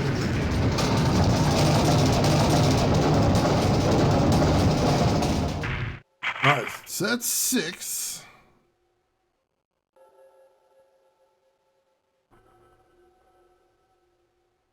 It's another door? All right. Expecting there to be another one so soon. All right. See what we got there. Yeah, the sites that pay an exposure don't ever take a job that only pays an exposure. Literally never. Like, I'm talking if, like, the biggest bank on the planet offers to take you out as an intern, but it's an unpaid internship, don't do that. They can afford to pay you, they choose not to. That says everything you need to know about that company. Hey, James Moore, welcome in. Yeah, we had to get around to D eventually, and here we are. Oh my God, there's a crank emote. Rose, who did that? Who did that? Grumfaloon. That's amazing. And welcome in, Roseguard. How are you doing today? The streamer replays this from time to time. I've been avoiding it for many years, but I felt like we had to get around to it eventually. Especially if the exposure is to radiation. Definitely don't take that job. Why? Because your boss is clearly a supervillain. Oh.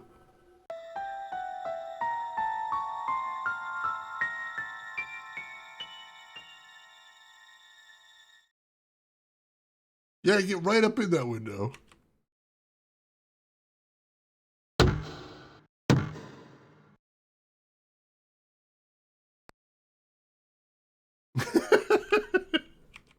She is really deeply unfazed by all of this.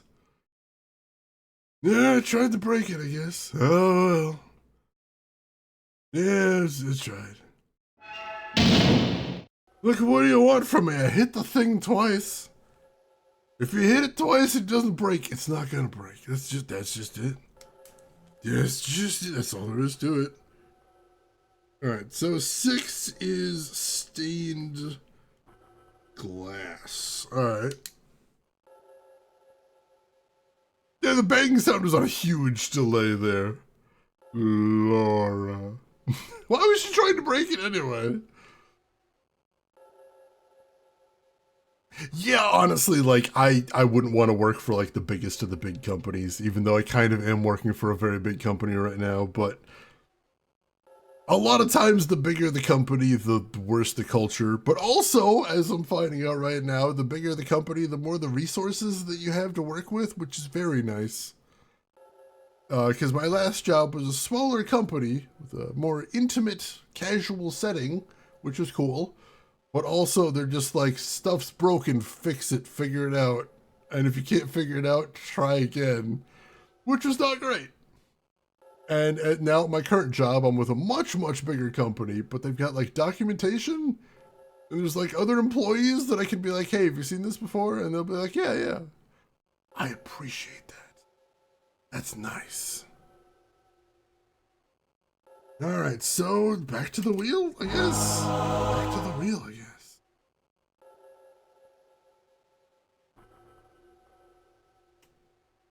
Call this one number 7.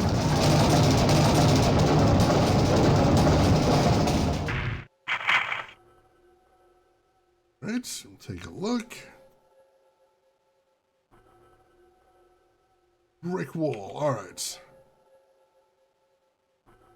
Next up is going to be number 8.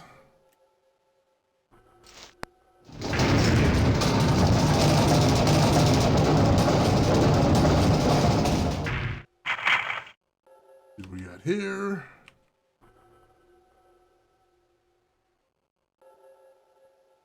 Brick wall, alright. Let's check out number 9.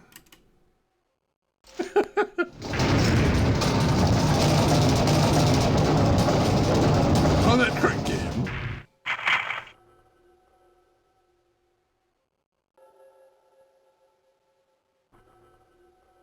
That's another brick wall. All right.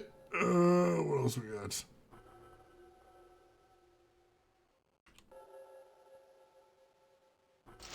This is number 10, I believe. God, if I lose count, I'm fucked. I think this is 10.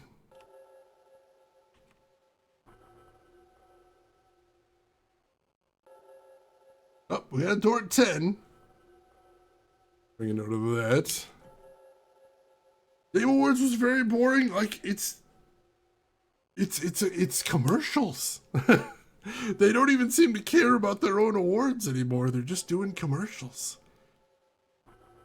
Like if anyone ever asked me, should I watch the Game Awards? The answer is God no. Just look up the trailers on YouTube the day after. It's fine. Yeah, I've got experience, and that's basically what my entire salary was based on, is the fact I had lots of experience, which is very nice.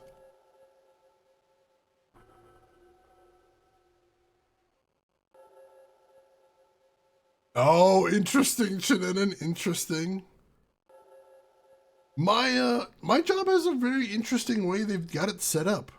They've got 2 different departments, one that does the troubleshooting, and one that I work in that does the actual repairs.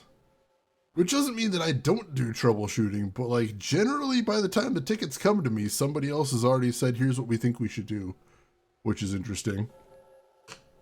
I've never seen a company organize it like that. Yeah, I was super hyped for the Control 2 announcement. Looks very good. V6 fun to watch with friends? That sounds like a good way to go about it. Balco's awesome show last night. I'm glad you enjoyed it. Wait, why is it bad that Expedition 33 won all the awards?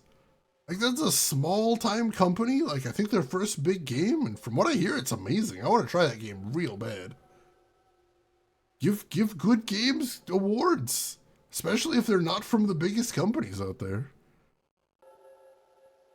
Expedition 33 deserved every bit of one of those awards. One of my coworkers played some of it, and like he was like, I'm taking the week off of Expedition 33 because I got too many feels and I need some time to process. And I'm like, holy shit, I need to play this game. So yeah, it 100% sounds like my jam, and I will be playing once I have time, but not right now, because right now I am on the Blueprints train, and there ain't no stopping that train. Oh man, all right. Let's see what's through this door. Mysterious door number 10. All right, we got some downward stairs.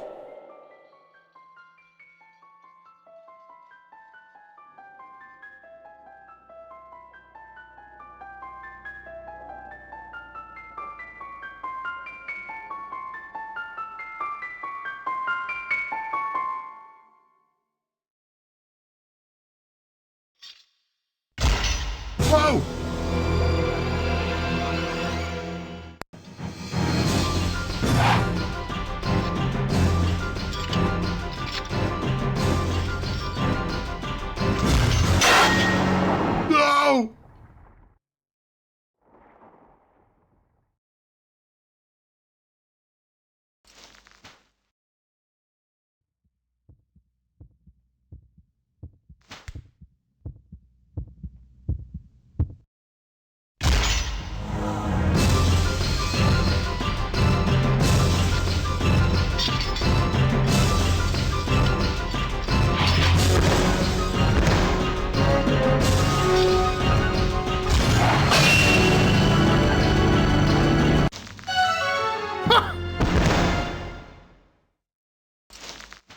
we found a quick time event.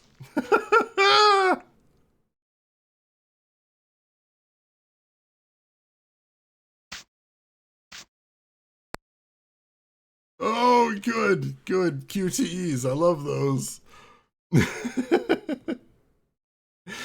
I mean, that's just sort of the nature of awards. If it's one award per category and you have 2 good games in a year, and more usually you have more than 2 good games in a year, then it's gonna be like that. But like, I don't know, some people get really upset about awards shows. Like, if a game doesn't get an award, it doesn't mean it's a bad game now. Like, it's fine. Don't worry about it. The writer that won for its narrative was first time writing, and she used to be in finance. It's wonderful when somebody, like, people like that, it's usually like they went into a job because they needed the money, but they're like, I'd rather be doing something else. So hopefully that writer is going to get to write more stuff now, because that'd be amazing. Oh, composer they found on a forum somewhere. That's such a cool story. I like that. I like how my back was up against the wall and then suddenly I'm falling in a pit. Weird stuff. All right. So what do we do now? All right. So I fell in a pit. Cool. Doesn't look like there's much to see here. Nope.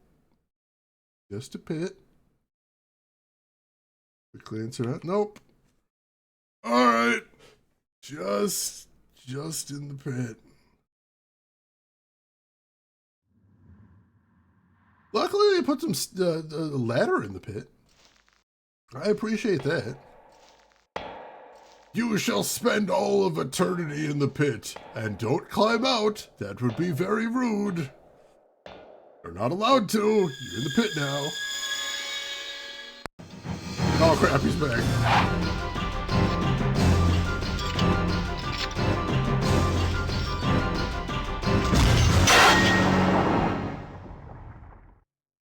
I can't tell if that's a pass or a fail. Is that me hitting it in time, or is that me failing? Because I don't die there. I can't tell. I mean, we're not in the pit. I suppose that's a good thing.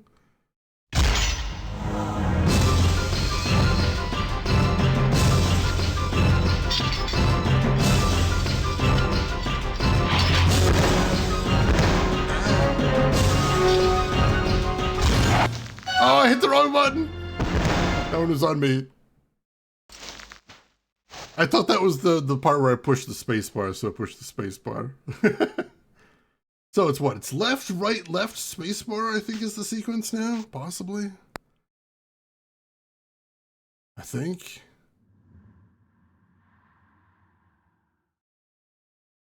Yeah, it's hard to tell. It's weird. 1 eternity later.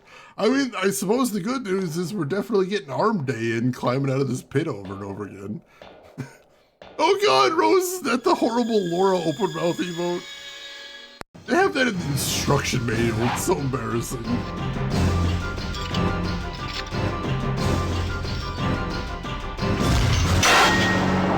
Alright, that's gotta be a pass, because I hit it real fast at that point. I'm guessing this is just what it looks like. Like, she doesn't even use her legs for that part. That is some upper body strength right there. I could not do that thing she just did right there.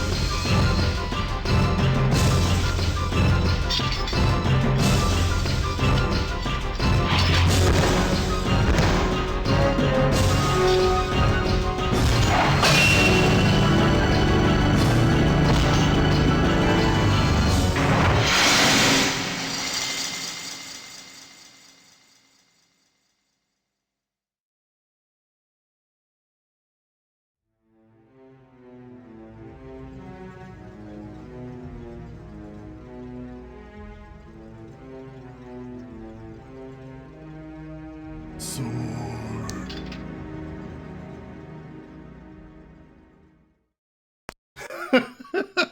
Yes, that is the face you make when you get a cool sword. Thank you for acknowledging that. I appreciate that. We got a cool sword! Live by the pit, die by the pit, I guess.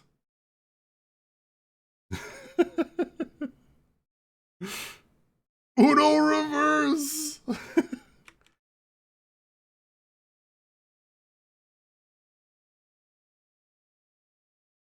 And like, even if a good game doesn't get nominated for anything, like, you know it's a good game, what's the problem?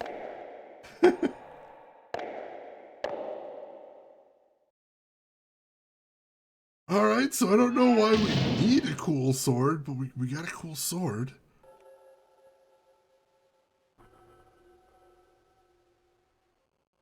So let me take some more notes here real quick. So that was door number 10. Door number 10 is the knight. And we got a sword. And may as well see how we're doing on time. I'm hesitating to look.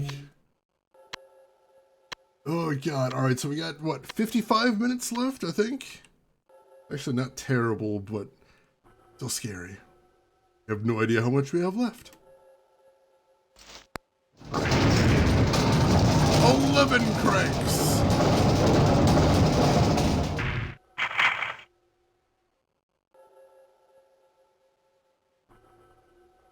And that is brick wall. 12 cranks then.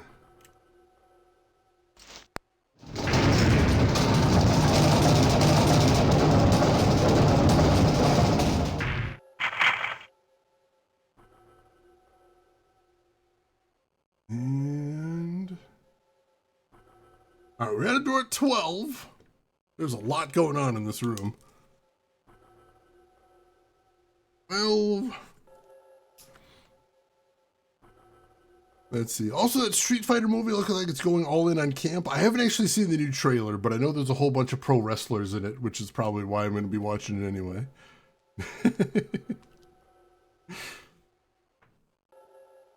50 Cent as Balrog, it feels like it's in the neighborhood of good. Like, if they were doing it like 5 or 6 years ago, like they could probably get like Rampage Jackson to do it. Like back when he was doing A-Team. Like, he's done a couple movies, but I feel like it's probably a little past his prime for it. Ugh. All right. We got another door here. Let's see what we got.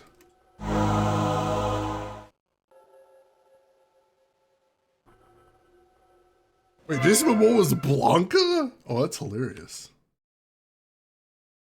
Oh, hello. Ooh, glowing bug. Must touch glowing bug.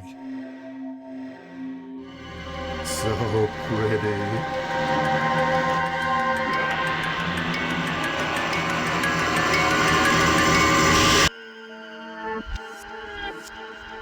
Oops. Oops.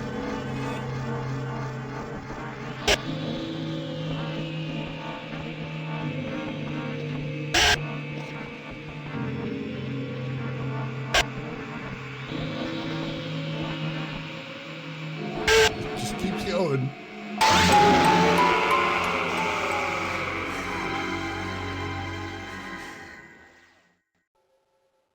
You know, I don't like bugs in general, but if there was a glowing bug that made me imagine stabbing people when I touched it, I would like that bug the least.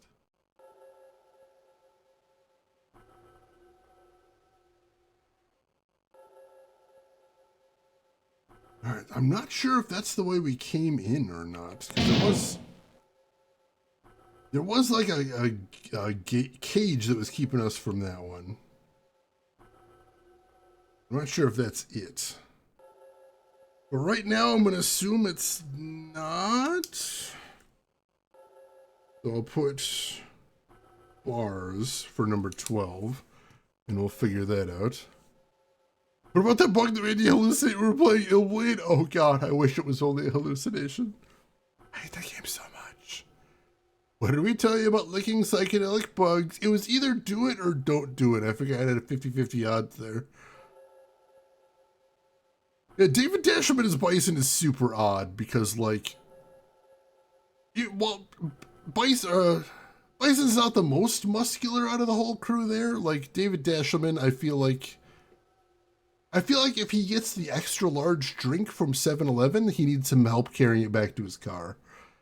So it's going to be interesting how they have him play that in the movie. But good luck to him. Good luck to him.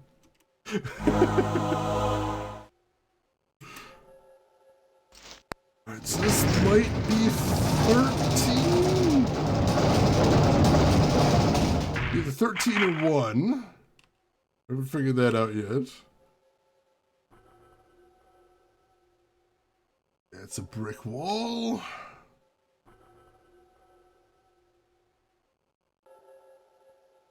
All right. This is either 14 or 2. Take care of yourself, Rooks. Thanks for stopping by.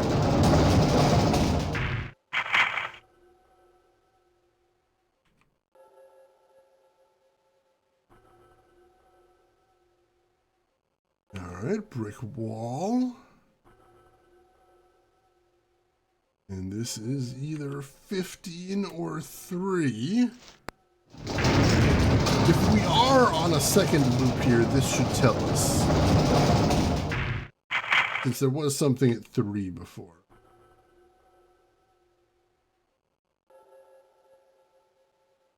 There is a door here. Is this something new, or is this one we've seen before? It was downward stairs for door number 3 before.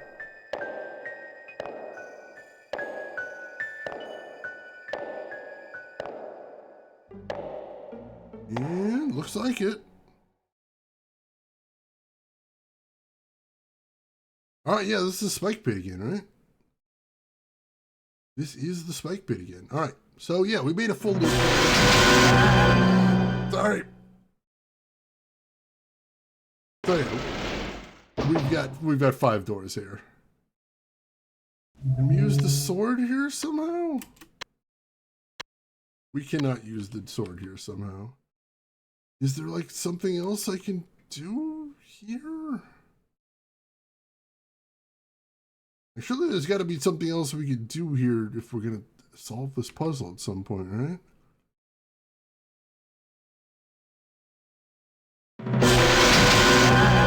I guess not. That's fine. We'll go to the next room. I don't know what to do with the sword, though. That's the only thing we've found down here, I think.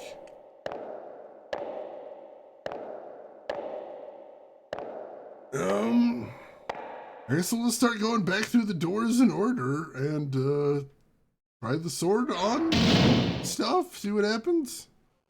I guess. Not sure what else to do then. We get caught up on shit. Stop looking at the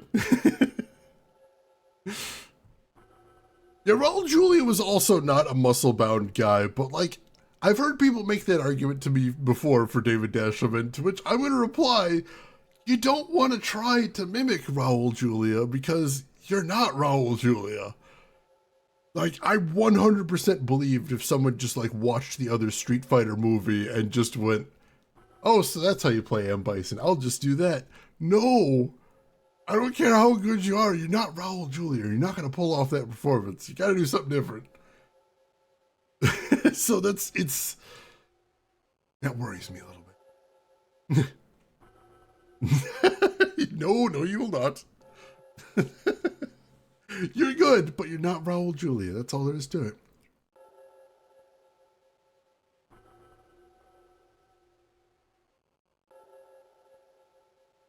That mimic is putting in the time for this one. Is that what it is? Can we just wait for the mimic to clock out? Alright, we gotta give this thing 2 spins.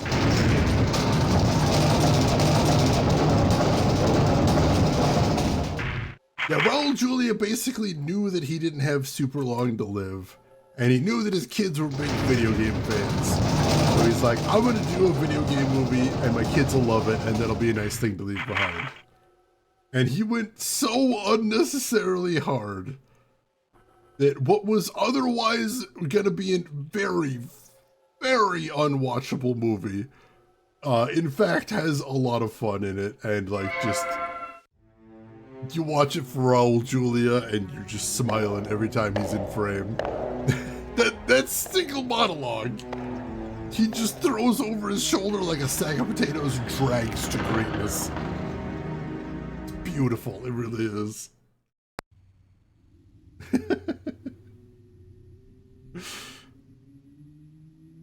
Like, there's ways that might not be spectacular, but like he really worked it.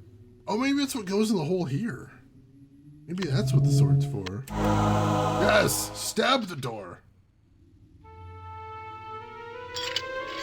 Stab it with a steaming knife. Oh god. Oh god.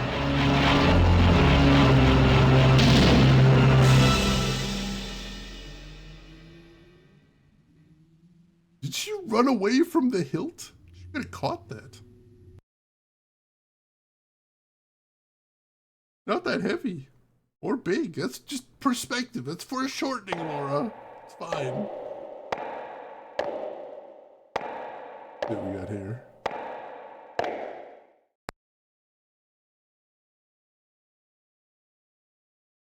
Alright. I don't know what I'm looking at. A telescope?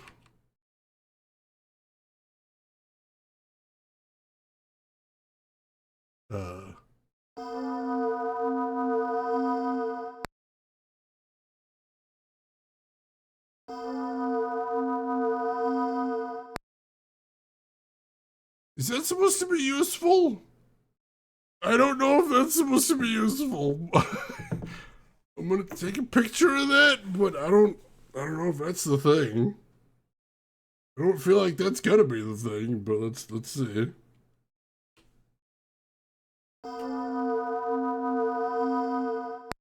Doesn't feel terribly useful. Alright, is there something else to do in here? Oh, this looks like a thing. Oh god, am I supposed to know zodiac signs? I don't know zodiac signs. God damn it.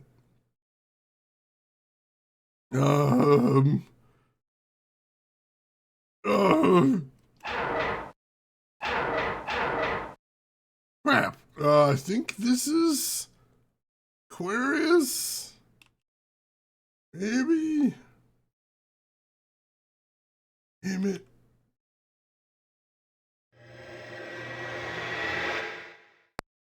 Oh, I don't know zodiac signs. Does anybody here know zodiac signs? That is maybe Aquarius, possibly.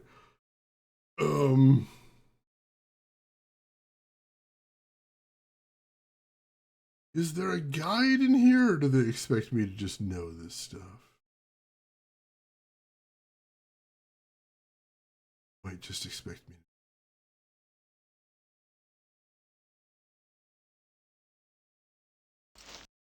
Well, luckily I've got one thing they wouldn't have had back in the day. To Google! Oh, God. I'm going to Google and I'm just going to look it up, because I can do that now. Zodiac symbols. And I think we wanted Aquarius and Sagittarius were the ones we want. Alright, what do we got? Alright, so yeah, Aquarius is the squiggly lines. And Sagittarius is, let's see. I think Sagittarius is supposed to be the one right below me there. I think that's supposed to be Sagittarius.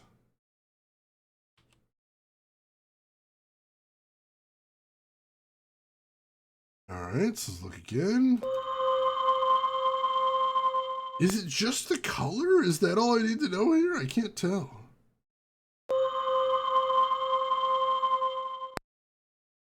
So, like Aquarius blue, Sagittarius green? Is that all I need to know? Not sure. I guess let's go down to the statues and see what we can figure out. Suppose. Have out real quick, get back over to space. Yeah, you know that's one of my pet peeves for a puzzle is if it requires out-of-game knowledge. And like zodiac signs, a lot of people do know them. I don't. I haven't gotten too mad in this case because I think they might have actually been on the statues. In which case, it's not out-of-game knowledge, it's that I wasn't paying attention. I can't technically get mad about that. I feel like I'm not allowed to get mad about that. I should just be paying attention is all. But we'll see. We'll see. We got 2 statues. We got a bunch of buttons. Got a wolf in the background somewhere. Let's see what's happening. Alright, statue number 1. So no, it does not have the symbol on there. So Sagittarius was green, I think. Come on. Push button. Push button. Push. Why can't I push the button? One thing? What am I doing here? Push the button, Laura. Laura! Push the button!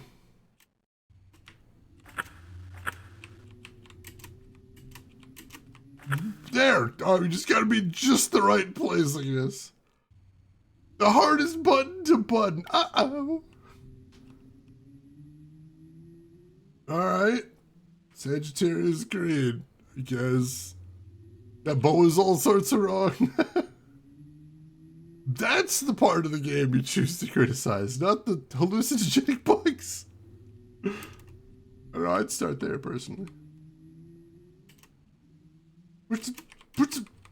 Oh my.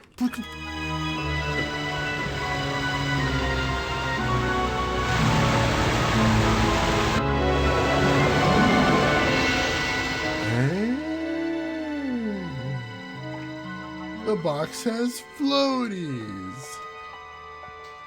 How convenient.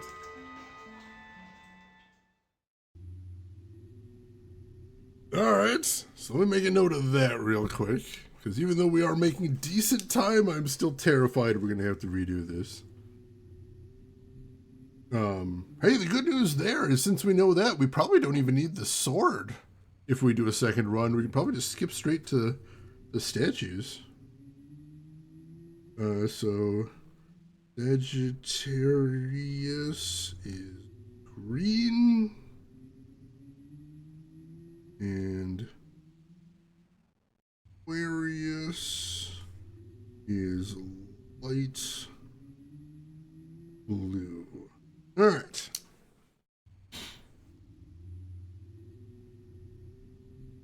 Hallucinogenic bug is believable, but that bow is so wrong. Also, you were an archer. That makes sense. That makes sense.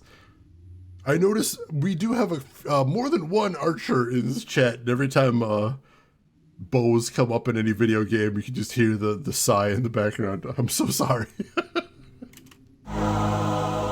Video games have no idea how bows work.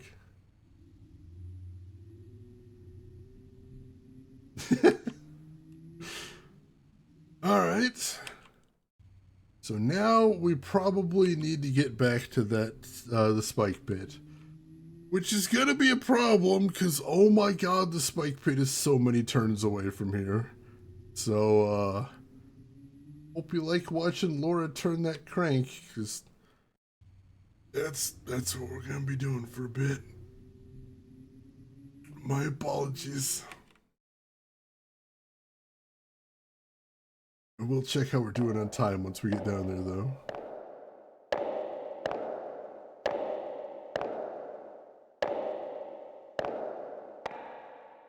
All right, so this is door number This is door number 5, and we need to get back to door number 3, and there doesn't seem to be any way to turn in reverse, unfortunately.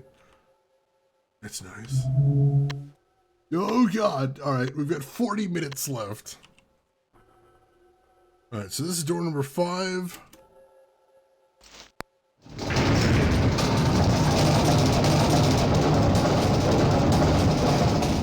That's 6.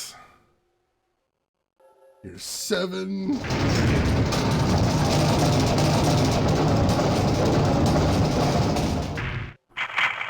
Here's 8.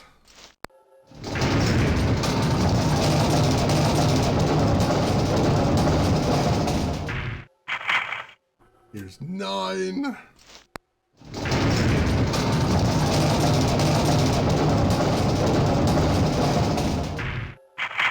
Here's 10.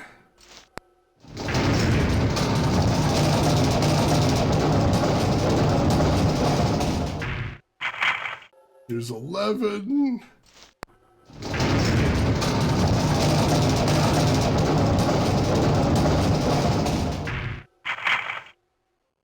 Here's 12.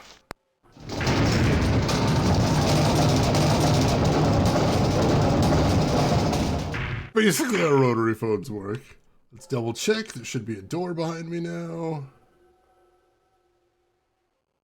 Alright, good. We didn't lose count. That's good to know. So we're back at the start again. So we're gonna do 1.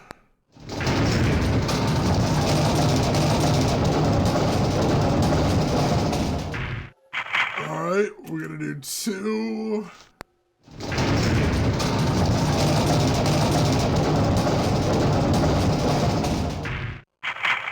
We're gonna do 3, and then I'm gonna take my hand away from the space bar because I really don't want to have to go through this all again. Alright. Snapback breaks your arm. Honestly, that does look really dangerous. I would be kind of concerned about that. Yeah, Laura's built different.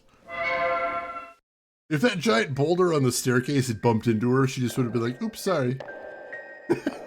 Would have bounced off.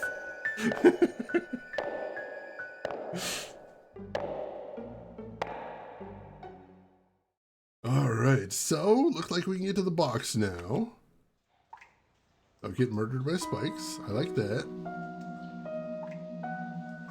You found the box. Oh my god, it's a gun!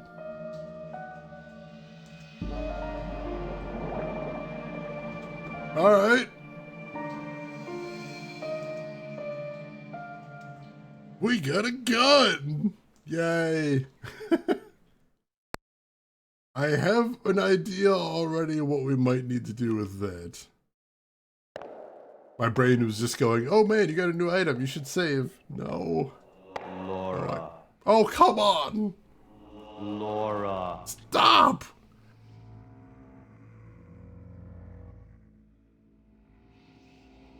Laura. We get up the stairs.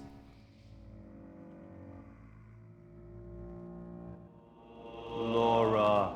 Yeah, that's my name, don't wear it out. Soon I will be transformed. When that happens, my new self will have need of you. This other self is one I cannot control. It is he who has done these horrible things. Laura, leave here. He wants you. You keep cutting off there. You gotta call your cell guy, man. Move to somewhere with better reception. Or make your messages an email, perhaps.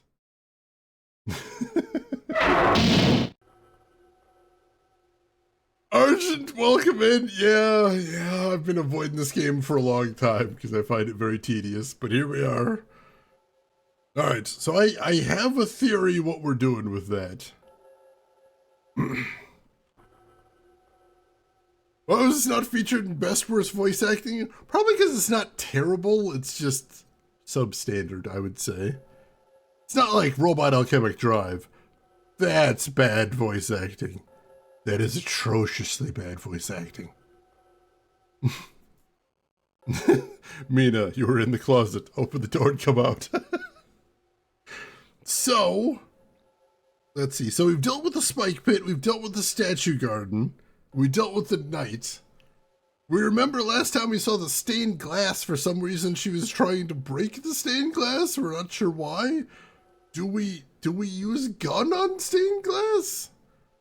Seems excessive, but like we can do that, I guess.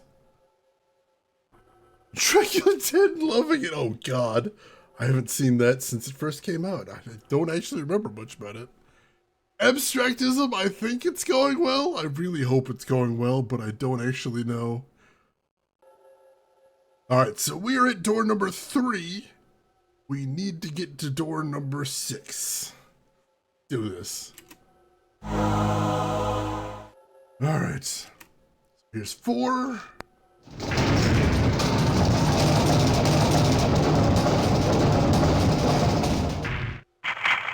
Here's 5.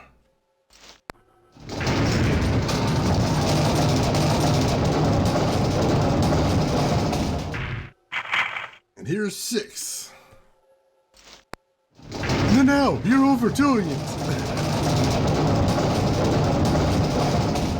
Like, make no mistake, that is a god-awful game, but I love it so much.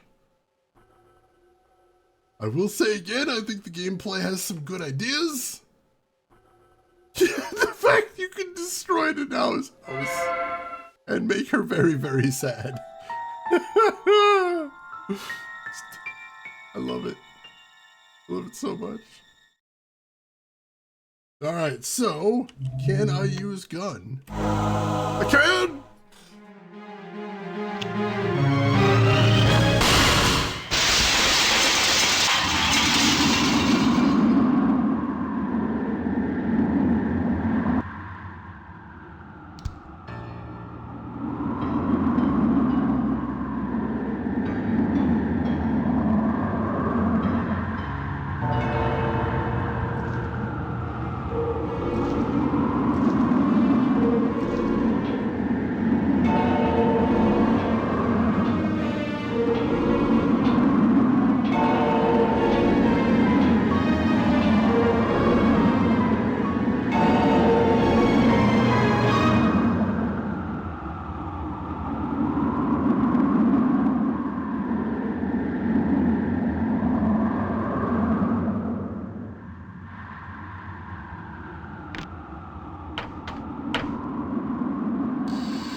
Gun was the solution indeed. I believe this is the breakpoint between disc 2 and disc 3, by the way, in case anybody's curious. Rosie got some ribeye steaks to cook. Ooh, well, that's very cool. That's very cool. Beef is expensive, especially right now. Anyway, started blasting.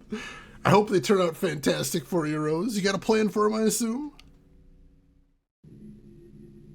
Yeah, some serious bang for a waterlogged antique, seriously. And, you know, thankfully it was both loaded and, since it's an old, like, musket-type gun, like, thankfully it was properly packed. Seems implausible. Also, I love how Laura sees the ladder was going up or down. She's like, yeah, we'll just keep going deeper into this nightmare, sure. Let's not look for an exit or anything, let's just keep going.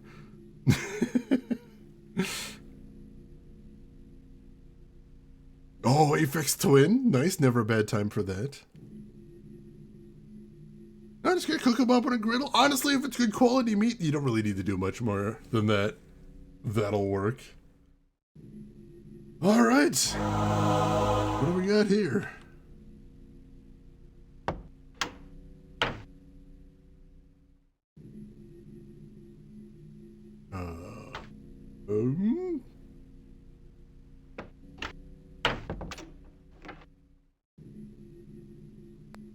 All right, I guess we're not getting in there. else have we got here? Oh, we got a creepy hallway. Cool. Let's go down the creepy hallway. Yeah.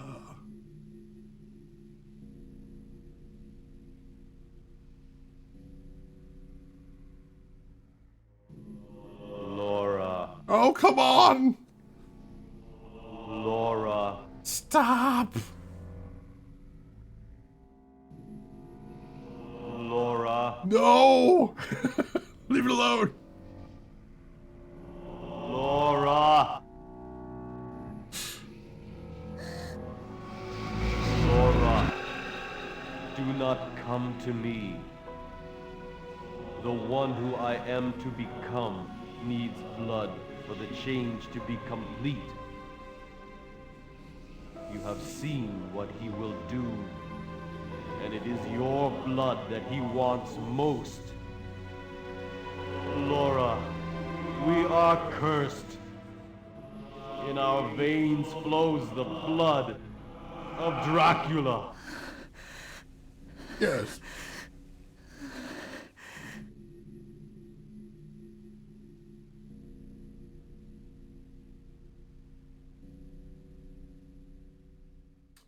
So the D stands for Dracula. How are we feeling about that? We shocked by this profound plot twist? You enjoyed that? You digging this? And Abstractism has invested in a Harvester sequel. What if the Harvester sequel had node-based movement? Wouldn't that be interesting? No, it wouldn't be a first-person game like most node-based. No, this would be a top-down. And it would look like it's supposed to be a real-time strategy, but like every time you tried to move, you just move between some nodes. And basically, like, the node connections are random every game. So, like, you'll try to just walk across the street and you'll just, like, loop around houses and just wander off somewhere. It'll make it more difficult, but, like, challenging. Like, you have to draw your own maps, but also you're drawing maps of paths that you can't see. And also, every 7 hours, it'll reshuffle all the paths. Just to keep things interesting. Just to keep you on your toes. You know, what's more fascinating than the challenge of trying to walk from point A to point B? Nobody's done that before. We'll be the Dark Souls of navigation. Beautiful. I mean, caught up on chat here. Twin Peaks reference, I love it. Yes, we've all seen Night Trap. Marginally better than we thought that to use the euphemism. I suppose that is an improvement. Pathy turns out to be a family circus. Jeffy Arrow. Deep cut, but I love it. I mean, The Witness was full, like, first-person movement. Not node-based. I hate node-based movement. I say as I keep playing node-based movement games. Alright, let's see where we're going now. How are we doing in time? Oh, we got 30 minutes. I have no idea how much game we have left. In a long, dark, spooky hallway. A dead end!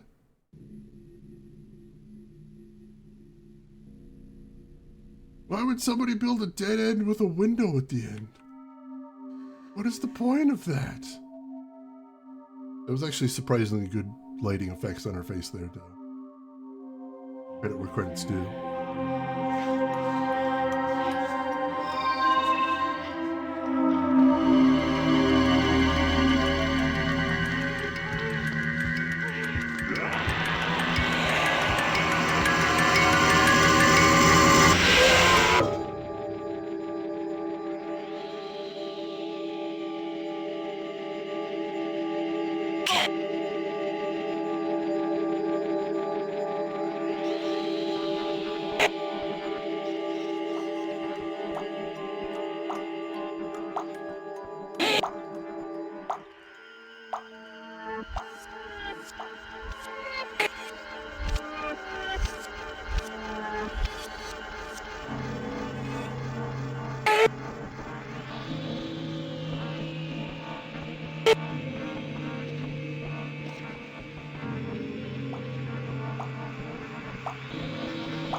dead end sucks. I don't want to be in this dead end anymore.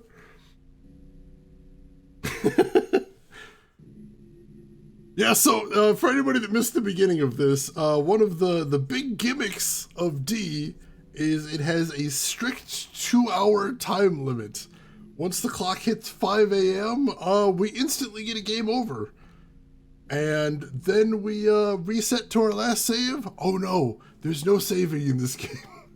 If we hit the 2-hour time limit, we have to start the entire game over again from the title screen.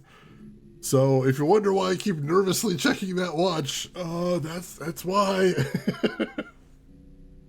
Yep, seriously, that is why I have been avoiding this game for literally years. Because it's super weird. It seems like it belongs on this channel, but also like, oh god, I don't need that kind of stress in my life. Also, if you're curious what one of those cutscenes was that was so extreme, they were worried the publishers would make them take it out, that was one of them. I know it seems quaint by today's standards, but like, it was a different time back then. And like, yeah, they probably would have made him take that out. Very likely. It was a really long cutscene about a magic bullet. Apparently her necklace is really important. I don't know if the cutscenes count towards the timer. I don't know if the pause screen counts towards the timer, but I hope not. I'm not 100% sure. But either way, I guess we're gonna keep going.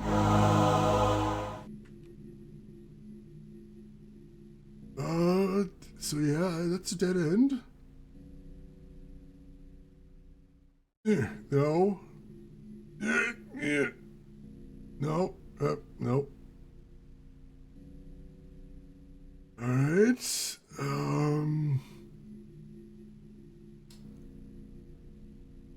Well, let's think this way, I guess. Maybe we missed something.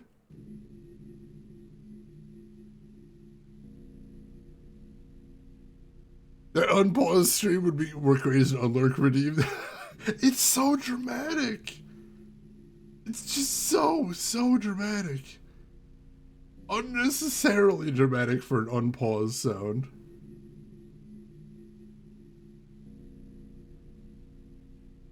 Alright, that's just the window where we came in. Oops, still can't open that.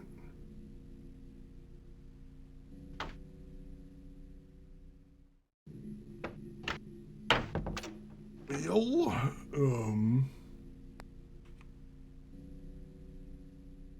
yeah, there's absolutely nothing down here. What do we have in our inventory right now? We got the gun, we got a key, we got the crank, another key. Oh god, that time is ticking. Alright, I mean, weird, so what do we do? Doesn't seem like there's much going on here. Oh, the new KOTOR game, it does look cool, and I'm glad they have some of the original writers. But I reserve judgment until I find out if EA is publishing it, because if they are, probably going to take a pass. Okay, so yeah, that's a blank wall. Literally nothing else in this hallway, though. There's something on this side, there's nothing on that side.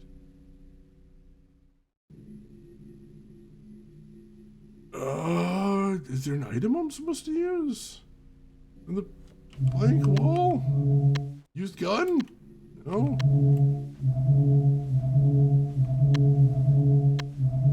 No, none of my items work here.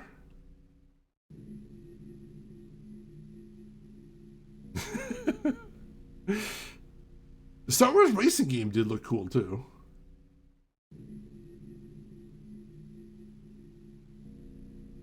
I have to keep trying? There doesn't seem to be anything to do in this hallway.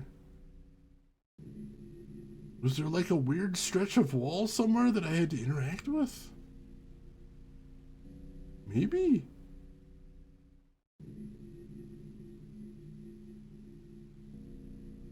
I guess we'll find out. Pretty much the only other thing we can do is we can try going halfway down the hallway and see if there's something there.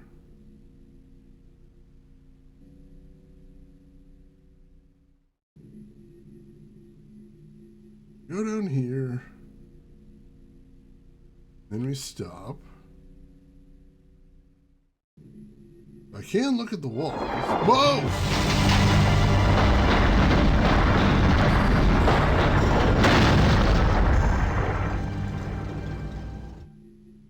Oh, how was I supposed to know to do that? How was I supposed to know to examine the blank piece of wall? Don't... Oh, God. Alright, what do we got here? We got two handle-looking things and a button?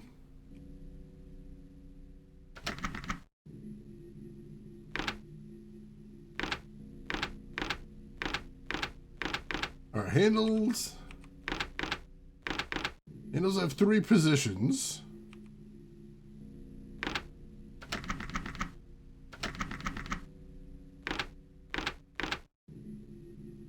I try to get to that red thing somehow?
I love Cowboy Bebop too.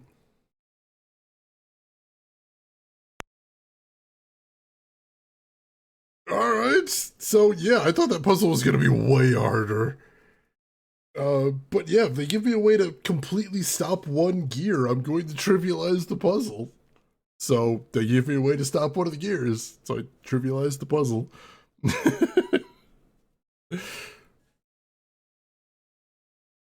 Look, activated secret switches were the hottest shit at the time. It's true, all the rage. Everybody was doing it.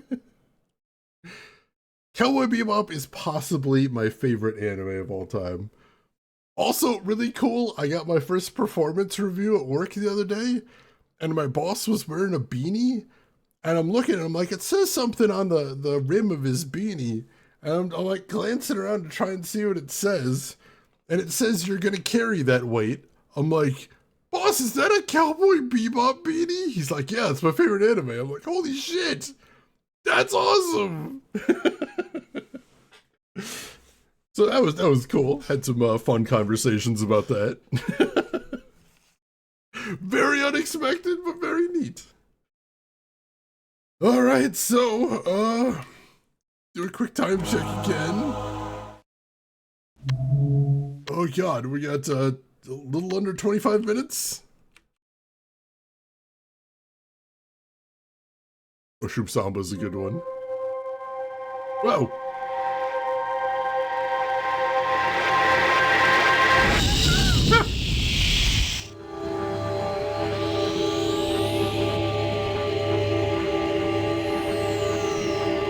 We're getting a colonoscopy!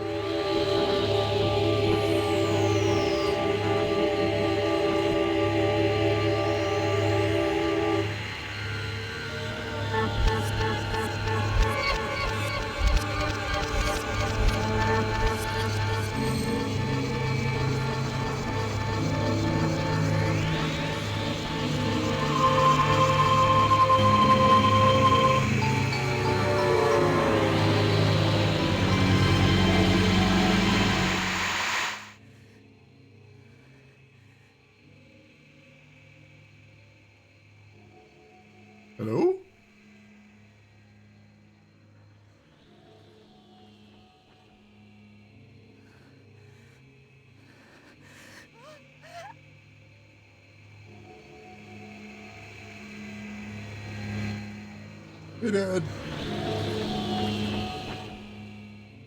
So, Laura, you've come. Now I will tell you everything. Hear me and leave before the one who is not me can emerge. Laura, in our veins flows the blood of Dracula. The time of change comes to all of his blood. It starts with lust for the strange. Then comes the desire for human flesh to make the change complete. Yes, Laura, that time came for you as well. I erased the memory so you have forgotten. When Dracula took control of you, with those very hands you killed your mother. Yes. It is our fate to be accursed. And now you know you must leave. I feel myself changing. I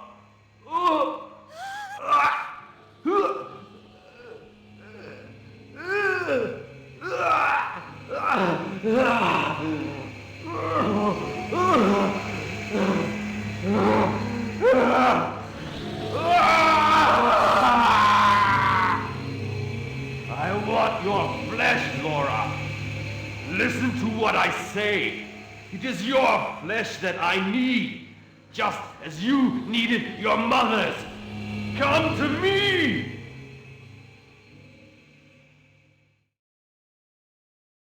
Read my plan? I know how to solve this problem. Oh, I was hoping I could use the gun on him.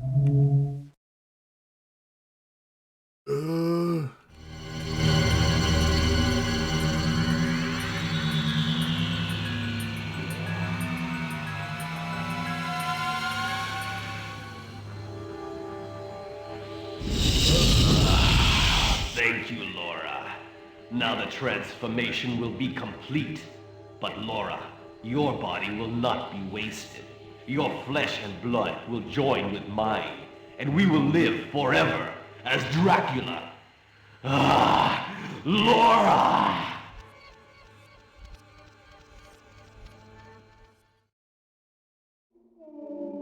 We got the bad ending.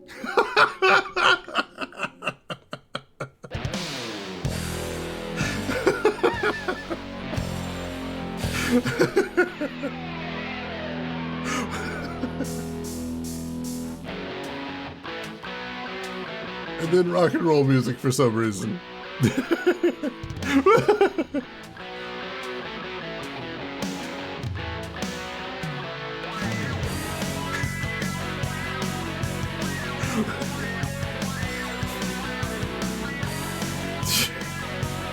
was an ending, that counts. I'm fine with that.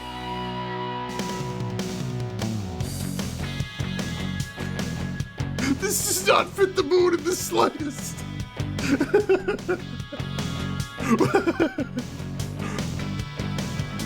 And Kenji Eno, that's the guy I was talking about behind the game, the one who swapped the discs too.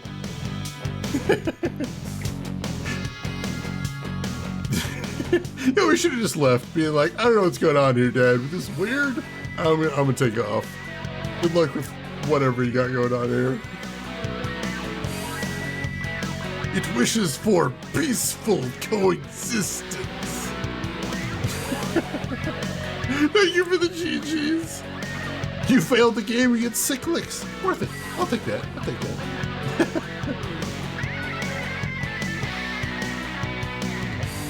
Yeah, I'll get some chicken nuggets, Dad. If you want any, I'll save you a couple, but not for long.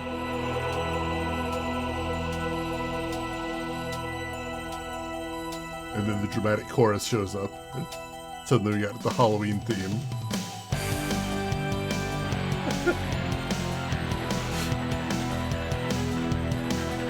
I like how this whole game is just gothic horror, and then they're like, yay, you beat the game, and everything ended badly. Rock and roll! Yeah!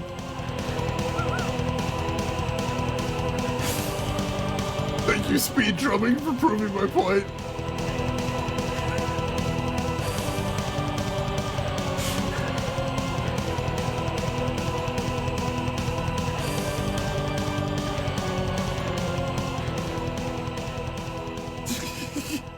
Ladies and gentlemen, that was D. That was D.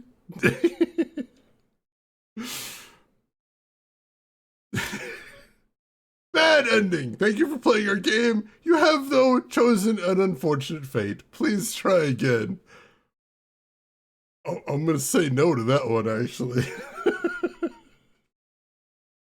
I decline. Because, like, we could, now that we know the solution to all the puzzles, we could get through relatively quickly. But also, here's a fun fact you didn't know. All of the cinemas past the first one are unskippable. So, remember all those parts where the dad's just saying Laura over and over again? We would have to watch them all over again, which means basically half of the run would just be Laura. I don't know that I'm ready for that. I don't know that I'm mentally prepared for that.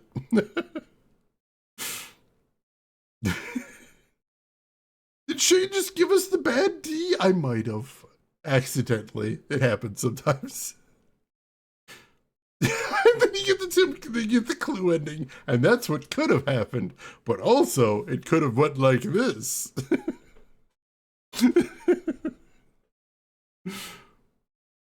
When we're not lured out sometime, yeah.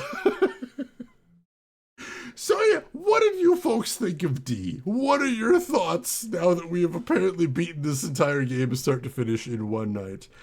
How did you like it?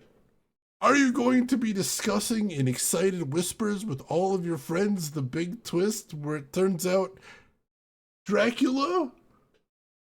Or was that maybe not very effective in your opinion? Maybe that didn't really get set up and just kind of came out of nowhere, is what you're thinking. Maybe that didn't make any sense whatsoever and feels like if they were going to have a plot twist, maybe they should have had more than like 30 words of dialogue leading up to it. Let us know how anything worked or why is maybe what you're thinking. Let me know. Let me know. Abstractism, you only caught the ending. Did it seem like an awesome ending? Are you blown away? Are you eager to see the rest of the game now? Shenanigans, you're not sure you have thought? I don't know that I do either. Kellerman, you remember how much marketing this game came out and then it was not worth the hype? Like, I feel like a lot of FMV games, I feel like this game, while not good, was historically important. In the sense that, like, one of the big themes of the FMV era was there was a lot of game designers like this guy who were trying to think of different ways to tell a narrative. And anytime you get to a point where you're really experimenting and pushing the boundaries of an art form, there's going to be some really cool stuff, but there's also going to be some horrible failures. But that's, you know, you have to have the failures in there to really find how things work. And so I feel like this does have an important place in history, even if it's not good. Like, I wouldn't be surprised if there's some game designers out there, especially in Japan, who were like, yeah, in my youth I played D, and I'm like, oh, that's really cool. I've never seen a game like that before. And I started thinking I should, you know, try and make a game like that no one had ever seen before. And the rest is history. What is it good? No, it's not. Needs more Laura punching rocks. She was really mad about that stained glass window for some reason. It was Castlevania all along. Honestly, I would love it if Konami bought the rights to this game. That would be the funniest thing to me. The plot twist was that he knew more words than Laura. Can any of y'all imagine generating 50 petabytes of data a month? That's a lot. That is. All misgivings have been thoroughly rocked away, would Laura again. Oh, that's good. Glad you enjoyed it.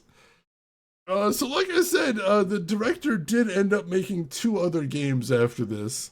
A sequel to D, creatively called D2, and also a game called Enemy Zero, which had the same character model for the protagonist. Because like I mentioned before, he had this weird thing where he like referred to Laura as a digital actress, and he kept using that character as different characters in his other games, saying he just cast Laura in the game. It's kind of like what people are saying now with AI, except there wasn't any AI. He was just weird. So we might be checking those out. I don't know. I know very little about either of those, so I'm going to have to look into them, but I will. I'll see what I can find. Let's see. Kellerman, you've not played Tex Murphy, but people like that game enough to give it a reboot? No, there's definitely some good FMV games out there. We played all of the FMV Tex Murphy games, and while they had their downsides, particularly the unbelievably bad control scheme, the writing was hilarious, the acting was a lot of fun, and some of the puzzles were pretty good too. Not all of them. Some of them, though. And we also have some FMV games that I legitimately love. Like Contradiction, that's a modern FMV game. Yes, the acting is very cheesy, but I think the mystery is fantastic in that game. We got Dr. Decker, Infectious Madness of Dr. Decker. Like, that's a weird, spooky vibe to the game. I enjoy that one. And of course, from the classic era, we've got one of my favorite FMV games, possibly one of my favorite adventure games of all time. The second Gabriel Knight game, The Beast Within, which is one of the most ambitious video games I've ever even seen. Like, there's a major plot point in the game that there's a lost opera, and like part of the third act of that game is like they stage the opera, and it's an FMV game, so it's like actual actors on an actual stage with costumes acting out an opera that's they wrote for the game. Like, insanely ambitious. Too ambitious? Probably, honestly, but like just it's cool. It's very cool. So yeah, there's absolutely good FMV games out there. But yeah, there's also a lot of really experimental ones where people weren't totally sure how to use the medium and were just throwing stuff at the wall to see what sticks. I'll also mention one other thing is like a lot of people like the choose your own adventure style FMVs, and I don't really like those very much. I prefer the adventure game style FMVs. But that's a matter of choice, depending on how you like that. The most ambitious crossover? Apparently that's the Avengers, so I'm told. So yeah. There is one other thing that I'll be linking in Discord later. I can probably link it in chat right now. Hang on. Let me get my cursor out of the game here. One more thing in case if for some reason people are like super curious. Something that people might enjoy. Let me see. I think I have it linked somewhere. Yes, oh god. So, it was Japan only, but there was a game called D Director's Cut that came out in Japan. It had a couple alternate scenes in there, though not much. It had all the TV spots that aired in Japan, if for some reason you really wanted to see those. And then also it came with a novella that acted as a prequel to the story. Now, this never came out in the US officially, but if anyone, for some reason, if anyone wants to see a fan translation of the novella, if for some reason you're sitting there drooling at the thought of getting more of the deep D lore, there it is for you. Help yourself. I have not read through it yet because I was told I should finish the game first and then do it, so that's probably my afternoon right there, as I'll be reading through the D novella. But if you want that, help yourself. And Simdust, welcome in. How are you doing today? You have chosen an unfortunate fate. Please try again. I will not. But thank you for the 52 months, Sim. I appreciate that. I hope you're doing great. Good to have you with us. If you want the deep D lore, do not tell anyone that I threatened to give you the D. Don't put that out of context like that. Don't do it. Do not. I'm telling you. We got the horrible ending after solving a bunch of puzzles and stressing about a timer. we got eaten by Dracula, or half Dracula. Fun times. Fun times. You got here just at the right time. You saw the important part, which is me failing. That's the crucial part of the stream today. Oh god, can I even get out of this? There we go. Oh! Oh, if I hit a button at that menu, it force quits. Cool. I was just like, does this take me back to the title screen? No, it does not. No, it does not take me back to the title screen. I like how they're like, please try again, but not immediately. We're going to force quit your game right now. You're going to have to launch it again. Sorry. Although I guess it is a 3-disc game, so there's some technical issues there. In the 3DO version, it was only 2 discs and DOS. Laura. That's voiceover. We have become one with the D. Thus says Deader Nebula. That does sound like a thing you would say. So yeah, that was D right there. That was the entire game except for the other ending that I did not get. I should clarify, there is a couple other things we didn't get. You know those glowy bugs that made us see weird visions? Apparently there's like 6 of those in the game, but you really got to explore like every nook and cranny to find them all. And all they do is they have those creepy flashbacks, which we find out at the end was Laura's suppressed memories. And like those are kind of the grisly part of the game. So if you don't want to see those, congratulations, I didn't find very many. Hey Saturn, good to see you too. Hope you're doing well. So yeah, I think we're gonna go ahead and wrap it up here, I guess, since we finished the game. I hope you had a fun time watching at least. It's one of the weirder games I've played in recent history. That Wallachian show us stealer again. I'm glad I know how to pronounce that word. Thank you, Netflix Castlevania. So if you didn't hear, tomorrow we are also going to be playing a very short and very weird game, because I guess that's this week.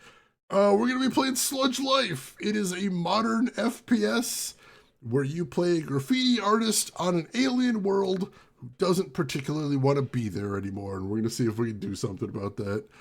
It is profoundly weird, incredibly vulgar, and also very short. We're probably going to finish it tomorrow. So look forward to that. I hope you'll have a good time. Very funny too. Great sense of humor. And just goofy as all heck. Profoundly weird sounds perfect. It's kind of my thing. I liked at one point the dad in D was saying like the first sign that you're going through the transformation is lust for the strange. I'm like, oh god, am I becoming Dracula? That's kind of my entire thing, dude. But then he talked about wanting to eat human flesh. I'm like, oh, no, I haven't gotten there yet, so I think I'm still okay for the moment. I've got a little bit of time, at least, worst case scenario. So that's good to know. But yes, we're going to go ahead and wrap it up here. Thank you so much, everybody, for stopping by. Thank you for taking a chance on this incredibly weird game. I appreciate you all giving me so much slack, I should say. I was going to say confidence, but I'm like, no, I think slack fits a little bit better. I appreciate that. Hope I'll see you folks tomorrow as well, although if that's not your cup of tea, next week we might be playing something you like even more. We got some good stuff coming up soon, so look forward to that. Of course, we do have one last thing to do before we call it a day, and as always, that is... let's see who all else is online. So if you're not done watching Twitch for the day, maybe I can send you somewhere cool. I would definitely like the opportunity to try.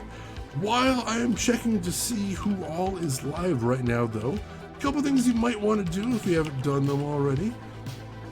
For starters, make sure you hit follow.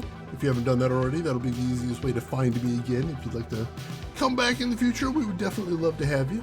You can enable notifications too if you like. That'll let you know when I go live. I know I find that useful. Oh, and they just tweaked the notification settings too. They're a bit more granular. If you haven't seen it, check it out. They're pretty nice. Also, we got a couple links in chat you might want to check out. We have a link to my Discord if you would like to chat with me or the rest of the community outside of the stream. Feel free to jump in there. And we have a link to my YouTube channel if you'd like to see any of the games I have played in the past, be them obscure, unusual, or nostalgic. Feel free to check out those. I will be uploading the rest of Sorry We're Closed. I apologize, I was getting a little bit behind there. And where are we gonna go today? Excuse me. Ooh, we got a couple of nice options today. And I think we're going to go visit somebody we haven't stopped by for a little while, because they are playing a game. Ironically, they are playing a game that I have been very curious about, because it sounds very interesting. It also looks a lot like Deadly Premonition, but also coincidentally, the reason I haven't played that is the same reason I haven't played D. Because it is a game with a persistent timer, and that scares the shit out of me. But hey, if we can watch somebody else play it, that seems cool. I'll take that. So, ladies and gentlemen, I would appreciate it if you would join us as we go raid fellow retro streamer Umbrella Jill. She typically plays a lot of horror games and does a bunch of speed runs of things like Resident Evil, or Illbleed, or Silent Hill. But today she is playing a cool game called Mizzurna Falls, which is a murder mystery game that was only ever released in Japan, but just in the last year or two got a fan translation. So it is now playable in English.